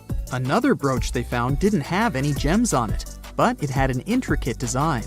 It's a brooch with a leaf design and an ornate rope. There are 13 branches of the leaf, which instantly created more mystery to the whole treasure hunting. First off, there's a carving with a 13-branched tree on a rock on the north shore of this island. What's more, many people believe that the number 13 is important to the Knights Templar. The enthusiasts also found a brooch not far away from the place where Daniel McGinnis, the guy who found the money pit, lived. The brooch was shown to a professional gemologist, Charles Luton Brain. He had to break it to the team that there were no gems adorning this piece of jewelry. In fact, the stone that seemed to be a gem was just a piece of glass. It was processed using a special technique though, so it was leaded glass. The enthusiasts decided to study the brooch even more and found out that part of the brooch was made of gold. The specialists claim that the brooch dates back to the 14th century. Was it the treasure everyone was looking for? Hygiene practices have been on this planet for as long as there's been life. Even those initial single-celled organisms felt icky when they got dirty, so they made shields and developed mechanisms to kick out unwanted guests, such as bacteria. Animals are surprisingly clean too, especially pigs, out of all animals. Turns out they're particularly good at keeping their space tidy. Domestic pigs, for instance, pick a spot for their toilet business that's a good distance from where they eat or sleep. Humans have a long, and at times icky, history with hygiene too, which can be traced as far back as our ancient cousins, the Neanderthals. There's evidence that even over 60,000 years ago, they seemed keen on keeping their pearly whites in good shape. 2 fossilized Neanderthal teeth tell this story through some weird grooves, which were obviously made by something pointy, like a toothpick of sorts. Then there's Venus of Willendorf, this tiny ancient statue, around 25,000 years old, discovered in Austria. Its whole purpose remains a mystery. Scientists don't even know if it was an art piece or if it had some spiritual significance. But it does give us some indications on ancient hygienic practices. Now, there's no way to confirm, but those bumps and grooves on the statue's head might represent braids. Scientists have no idea how often people washed their hair back then, or if they used any specific cleaning products. But the fact that they put some time into a hairdo shows an extra bit of care that other species might not have. Now, in all fairness, the likely culprit for prehistoric hygienic practices might have been lice, unfortunately. Even further back in time, we meet the Egyptians, who surely take the crown for ancient self-care practices. In fact, according to the Greek historian Herodotus, around the 5th century BCE, the ancient Egyptians were the cleanest and healthiest bunch around. Why so? Because they made sure to bathe twice a day to steer clear of health problems. Spiritual leaders, in particular, took cleanliness seriously, shaving their entire bodies every 3 days and having 2 baths during the day and 2 at night. Wow! Know what should also be taken seriously? Liking this video and subscribing to this channel, which doesn't take nearly as long as an ancient Egyptian bath. Meanwhile, ancient Egyptians also didn't just rely on water. They used perfumes to stay fresh. They also had these natron soaps that were scented and had properties like fighting bacteria and fungi. These natron, which is a mineral salt, was used in mouthwash solutions too. These people chewed on parsley and similar herbs to keep their breath fresh. Egyptians back then went even as far as developing one of the first deodorants. Ancient texts suggest putting a scented bread concoction under the arms post-bathing. People also mixed an ostrich egg with pulverized tortoiseshell and used it as an ointment to ward off unpleasant odors. Women, especially the wealthier ones, shaved their heads with flint or metal razors, choosing wigs made from human hair to shield their skin from the sun and avoid lice. Those who kept their hair natural often used hair extensions or wigs secured with beeswax and resin. There were even women who wore perfume wax cones on their heads that would slowly release a delightful scent during the day. Ooh, coneheads! Let's now move towards the north a bit and check out the ancient practices of the good old Romans. Sure, the Babylonians and Assyrians were the first to sort of invent the toilet. That's because they crafted areas with two short walls and a little gap for the business. And then they just let the debris flow into the canals along with their bathwater. But it wasn't until the ancient Romans that these toilets became a common, widespread device. The less well-off households went for a barrel as their toilet, just dumping the stuff from their chamber pots into it. Public toilets were popular too, at times even big enough for over 50 people. Imagine having a chat about commerce and marketing with other professionals while, doing your thing. You wouldn't be wrong. In fact, that's what the Romans did. And that's where the phrase, to do one's business, comes from. Now, did the ancient Romans use toilet paper? No, they didn't. But they did supposedly use a sponge on a stick called a tersorium to tidy up after completing their potty time. There's evidence you'd often find these devices in public bathrooms, but how exactly they were used is still a bit of a mystery. It's not like we sell toilet paper with detailed instructions these days either. However, the hefty sponge might have been a reusable contraption. Some say it was dipped in a little water and vinegar, did its job cleaning, and then got rinsed or dunked back into a bucket of salt water or vinegar for the next person to use. I think I'd rather be first in line, or wait for a new sponge. Probably one of the most important ancient inventions when it comes to hygiene were the Roman aqueducts. These sophisticated engineering marvels were designed to transport fresh water from distant mountain sources to cities. This meant ancient Romans always had a reliable supply of clean water. Now, the medieval times have this reputation of being some of the smelliest in human history. But if we look at the data, it wasn't that bad. People were advised to keep it smooth, getting rid of unwanted hair by either shaving or plucking. Another technique was to put together a mix of crushed needle seeds and vinegar and slather it on the skin. Think of it as an ancient body scrub. As for hair, doctors suggested washing it, but not too often, just once every 3 weeks. The preferred method? A good scrub with water and herbal blends. Daily hair care involved combing, sometimes with powders made from sweet-smelling flowers like rose petals. For laundry duty, our medieval ancestors tossed clothes and linen into a tub, river, or stream. To really amp up the cleanliness, some added wood ash to the water. Women often took laundry to rivers, where they would stomp on clothes or beat them with a wooden bat until they were done. In fact, the washing enthusiasm got so intense that it led to some serious public health issues. One story goes that in the 1400s, an English city put a ban on washing clothes at town conduits because it became such a mess. When it comes to laundry, though, people that lived through the Victorian era really overdid it. For starters, it was a multiple-day project. Manuals then suggested letting clothes soak overnight as the first step. The next day, it was a complete process of soaping, boiling, rinsing, drying, starching, and ironing. Sometimes they even had to repeat these steps. To keep whites looking brand new, women had various stain removal options. For instance, sour milk was said to work wonders in removing iron rust. Every wash also involved a bluing stage. White clothes were boiled or scalded with water that had a touch of blue dye. This made yellowing clothes look whiter. Interestingly, you can still find bluing products for laundry today. Another manual gave tips on bleaching clothes. Cotton could be bleached by soaking in buttermilk or adding turpentine to the first wash.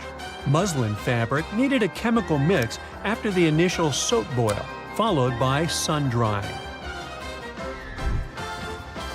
At about the same time lived one of the most beautiful women in history, Zosia of Austria. She became renowned for her personal hygiene and self-care routines. Her most recognizable attribute was this thick chestnut hair with an incredible length, down to her feet.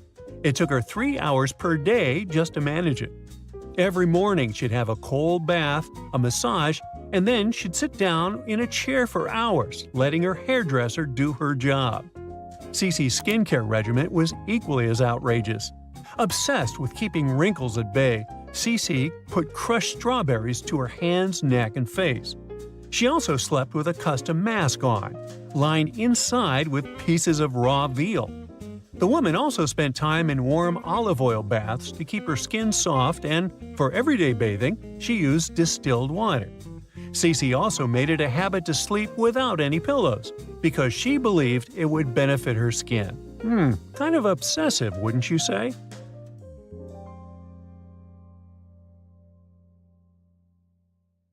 We've all been afraid of the dark at some point in our lives, haven't we? I mean, do you remember getting tucked into bed by your mom or dad after they read you some scary fairy tale with monsters and dragons or even dinosaurs? But just as your parents were about to turn the lights off and silently step out of your room, you remembered. What if there was something hiding under your bed? Or worse, what if some spooky creature was stuck somewhere in the closet? You could probably get up and check, but it was too dark out there.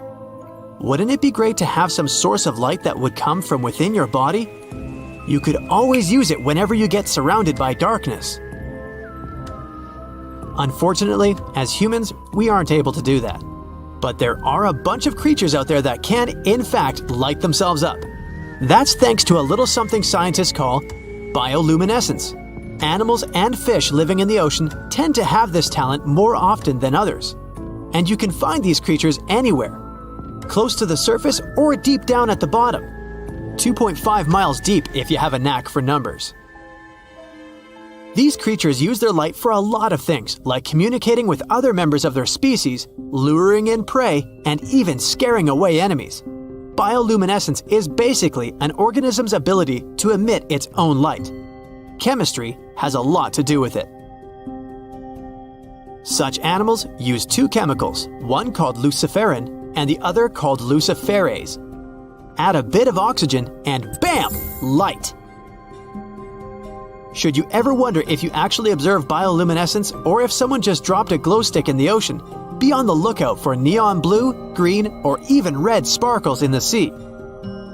They're usually spread over a large area. This can even make the water look like glitter or a starry sky. You can thank squid, tiny crustaceans, and algae for this romantic atmosphere. Now, I've got another unusual phenomenon for you. How about a golden waterfall? I'm not kidding, it actually exists, and it's a natural phenomenon. To see it, you have to drive to Yosemite National Park to the Horsetail Fall. Make sure to plan your trip in winter or early spring. That's the only time during the year when you can see this awesome phenomenon. It doesn't need any scientific explanation. It's nothing more than sunlight at dusk hitting the waterfall in such a unique way that it makes it look like a river of lava. Or gold, your choice. That's the reason why during this time of year, the Horsetail Fall is also named the Fire Fall. Unfortunately, this phenomenon is becoming less and less visible within the years, mostly because of drought and other issues connecting with the melting of snow. So, should you ever decide to visit, keep an eye on the waterfall, since the effect is very brief. Ever heard of a dirty thunderstorm? It's also called volcanic lightning. Apparently, specialists looking into the phenomenon have yet to fully grasp what it is. When a regular thunderstorm happens, particles with positive and negative charges collide, hence the giant spark we call lightning. It also makes a lot of noise, which you can recognize as thunder. But when a volcano is erupting, some of the volcanic ash particles get electrically charged, and while getting projected into the air with a huge force, they collide and cause electrical discharges. This whole process makes it look like there's lightning coming from the volcano itself. Imagine all that ash, gas, and smoke coming from the crater, and then add some electricity to the mix. It'll make the whole picture look really bizarre. No wonder this phenomenon is called the dirty thunderstorm. Now, how about clouds that look like waves? Those are called asperitas clouds, and they're actually quite close to the ground, unlike your regular day-to-day clouds. The name comes from the word aspero, which in Latin translates to rough or uneven. On rare occasion, you may spot such clouds when the weather is calm, but they're mostly associated with thunderstorms. These clouds appear during unstable atmospheric conditions, and surprisingly, they don't produce rain. Even though they do resemble dark storm-like clouds, they also create random patterns, tricking your eyes into thinking you're looking at the surface of the sea from under the water. Another impressive kind of cloud is called mammatus clouds. What makes them so special is a series of bulges emerging from the base of each cloud. One such cloud enters a level in the atmosphere where the wind direction changes. You can see these wave-like patterns in the sky. Australia is the place for you if you like surfing, but not all the waves you can catch there are made of water. Near a town called Haydn, there's a mysterious wave made out of rocks. This granite formation supposedly dates back to 2.63 billion years ago. That's way before dinosaurs started hanging around the planet. Standing at 49 feet high and 360 feet long, the wave was formed as a result of two processes: weathering and erosion. There's softer sediment at the base of the wave rock, which was chemically weathered by groundwater. Winds and rain did the rest of the job, causing the erosion of the rest of the formation. Its red, yellow, and gray stripes are made of iron hydroxide, carbonates, and other chemical compounds that were washed down by the rain. You've made it to Australia, so stick around a bit more. There's one more location here that seems unreal. You'll need to fly over this one, however, if you want the best picture. In the western part of the country, surrounded by green woodlands, there's a series of lakes. They're all a staggering shade of bright pink. Out of them all, the most famous is Lake Hillier, a 2,000-foot-long reservoir. It's surrounded by both sand and a forest of eucalyptus trees.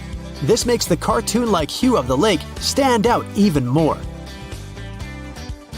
One of the many theories explaining the color of these mysterious lakes is connected with algae. These algae appear to gather high levels of a substance called beta-carotene, which has a red-orange pigment in it. Another explanation involves haloarchaea. Those are microorganisms that sometimes look red.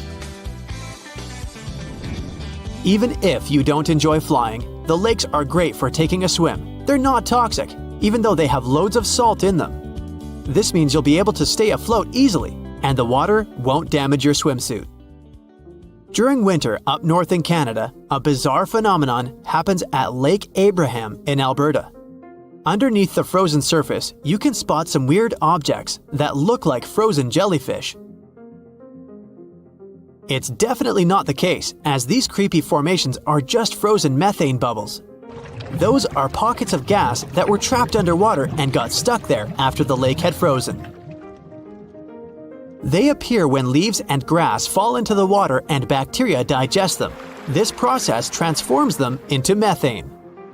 This phenomenon is as beautiful and strange as it is dangerous.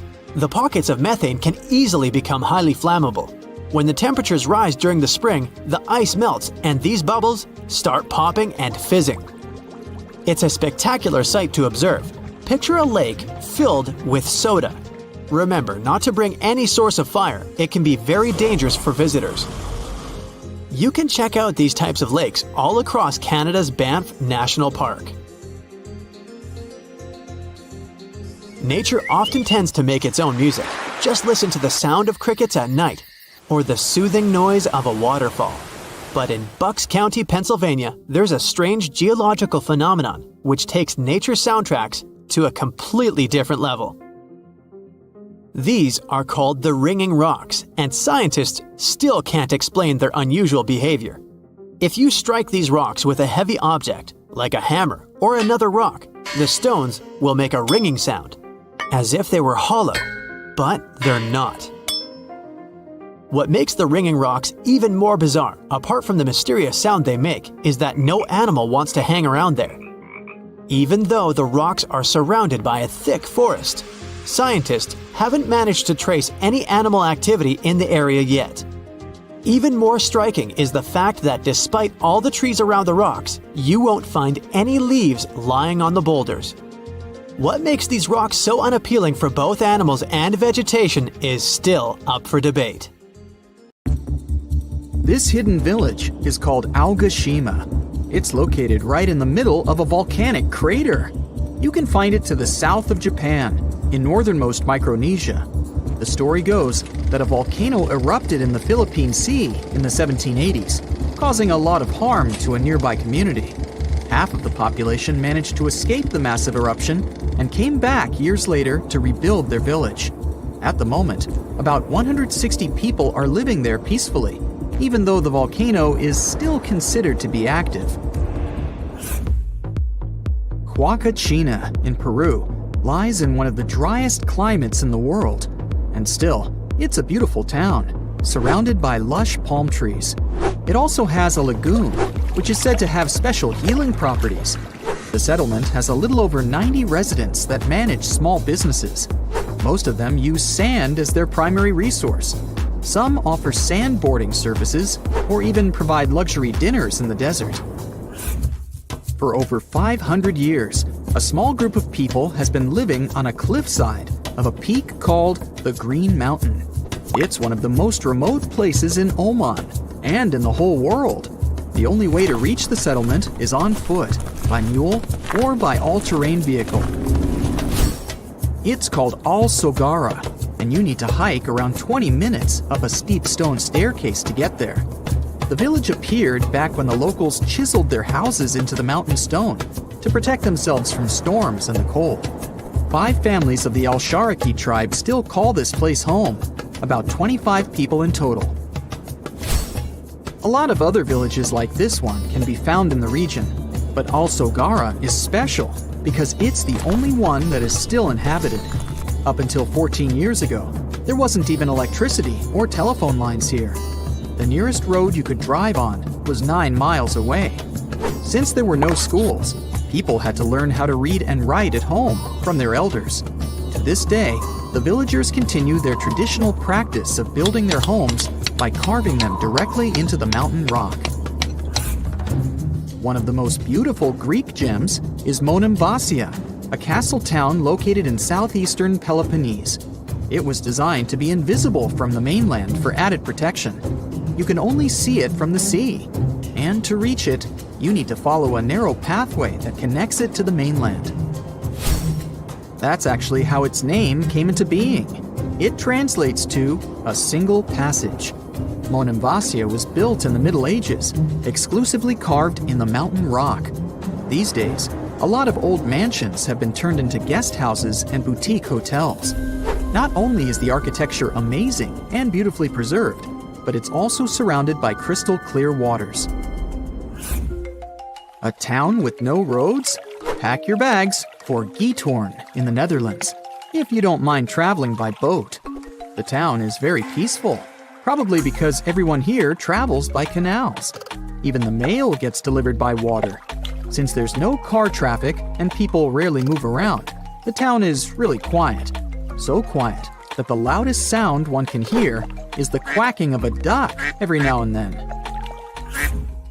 It initially started as a movie set, but Hobbiton in New Zealand still exists, even after the filming of The Lord of the Rings and The Hobbit was finished.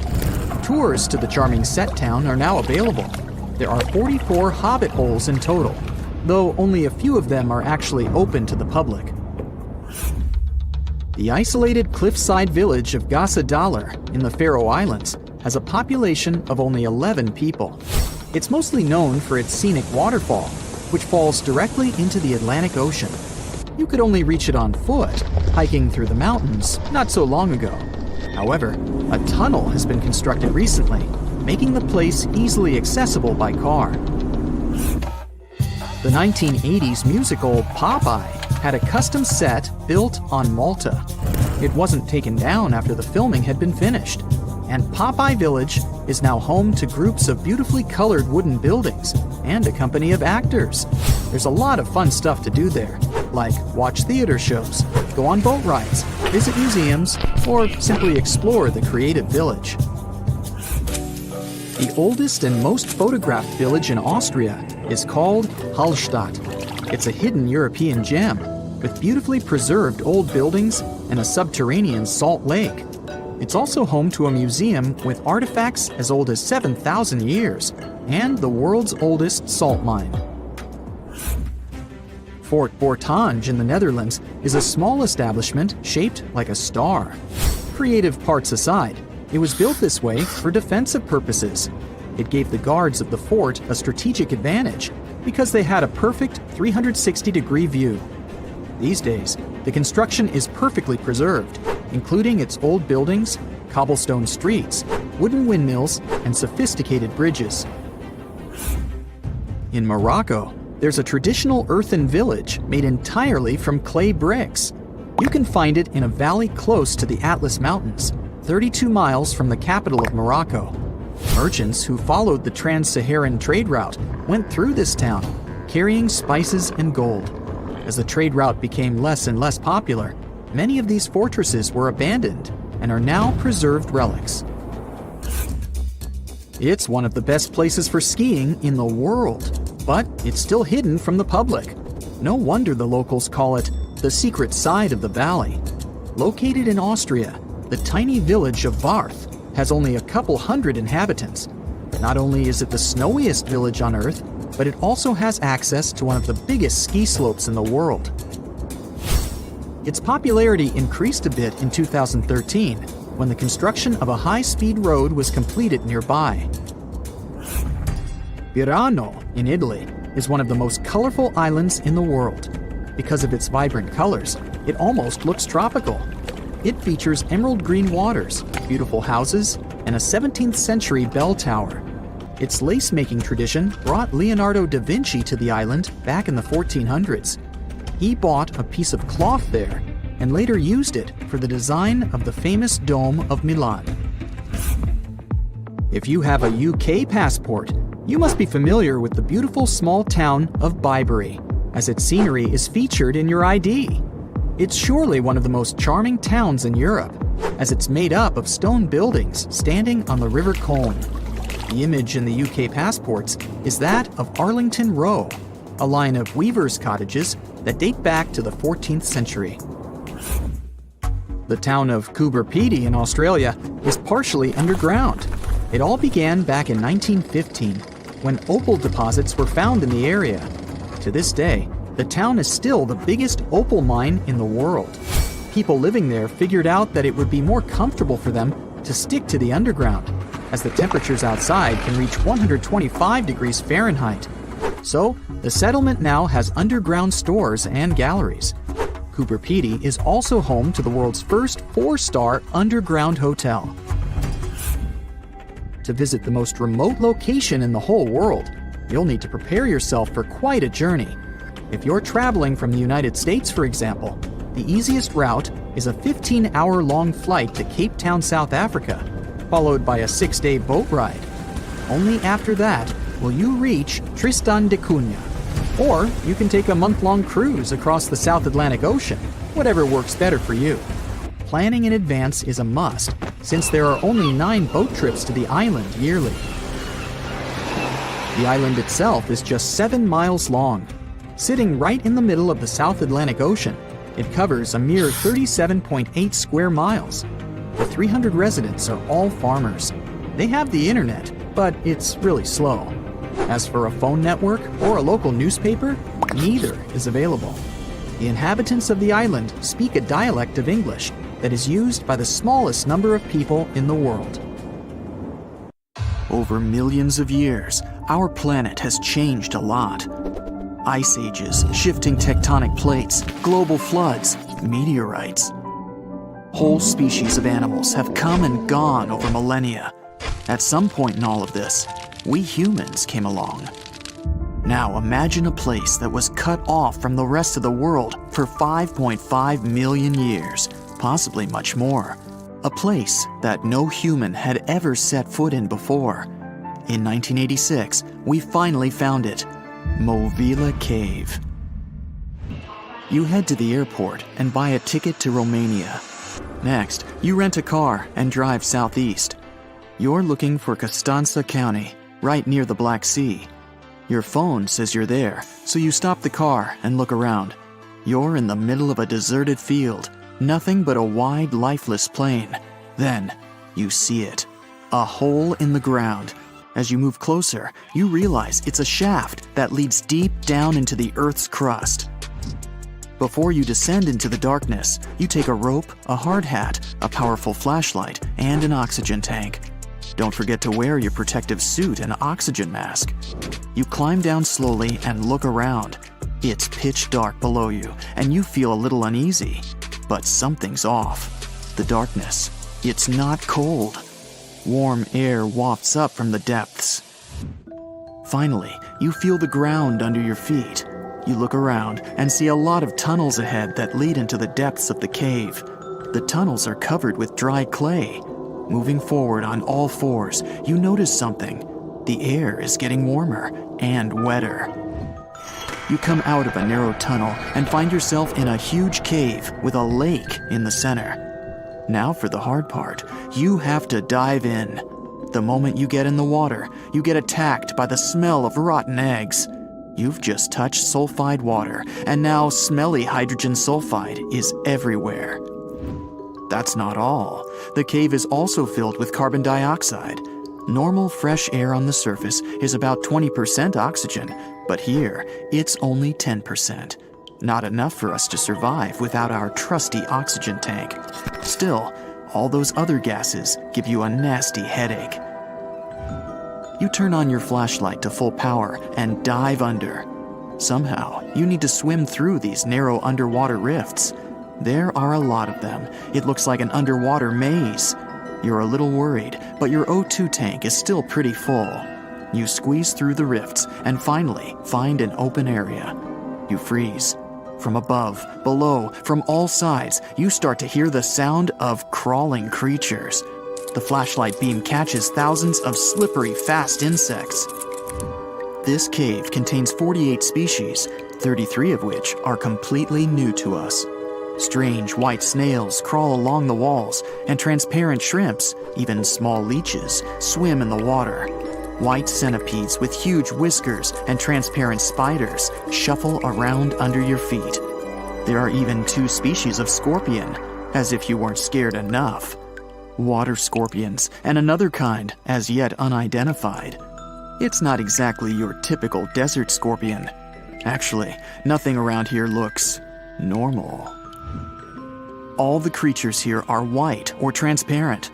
They don't have eyes, just long legs and whisker antennas that help them navigate in the watery darkness. It's a sci-fi director's paradise. You couldn't make this stuff up. The deeper you go into the cave, the less oxygen there is. Amazingly, there are even more small monsters running around. The air is all methane and carbon dioxide. These bizarre little things have never seen the sun, never been out of this cave. The spiders, scorpions, and leeches get hungry, right? They feed on smaller creatures, snails and worms. But what do the smallest creatures eat? Just then, you notice something very strange on the surface of the water. There's a gross white substance that looks like foam. You touch it carefully. It's like wet toilet paper, and it tears as soon as you touch it. But it's not foam or paper. It's billions of living organisms, bacteria, called autotrophs. These bacteria make food from carbon dioxide, but they don't make it from the air like plants or trees. They use water. It's called chemosynthesis. These tiny bacteria excrete their unused food, and bigger ones come along and eat it. Then the tiny snails and worms eat the big bacteria. A whole wacky, unique food cycle deep underground in a random cave in Romania. That's why you need that protective suit and mask. It's not just for your comfort and safety. Without the suit, you might accidentally leave behind some human bacteria from your skin or something. It could ruin the delicate balance of life in this underwater world. The underwater cave is too small and dangerous for expensive scientific equipment, so you grab a couple of samples of water, land, and air and get out of there as fast as possible. The cave hasn't been fully explored yet. The Romanian authorities don't allow just anyone to scuba dive on down there. Let's see in a few years. Who knows what else they'll find? You're back at your fancy lab, and you start to understand why that cave is such a big deal. The conditions in Mobile are almost the same as in the first years of Earth's existence. back then, our world was shielded from the sun by a dense atmosphere. It's actually possible that the microbes found in the cave are the same ones that were around way back when life began. These bacteria could turn out to be incredibly useful. They oxidize the dangerous gases, methane, and carbon dioxide. Basically, they make them harmless. Thanks, little guys. Movile Cave isn't the only extreme place on Earth where life still finds a way to survive and thrive. Picture the Eiffel Tower in Paris. Now imagine 10 of them on top of each other. Now imagine drilling down that deep. Got it? Life still goes on, even this far down.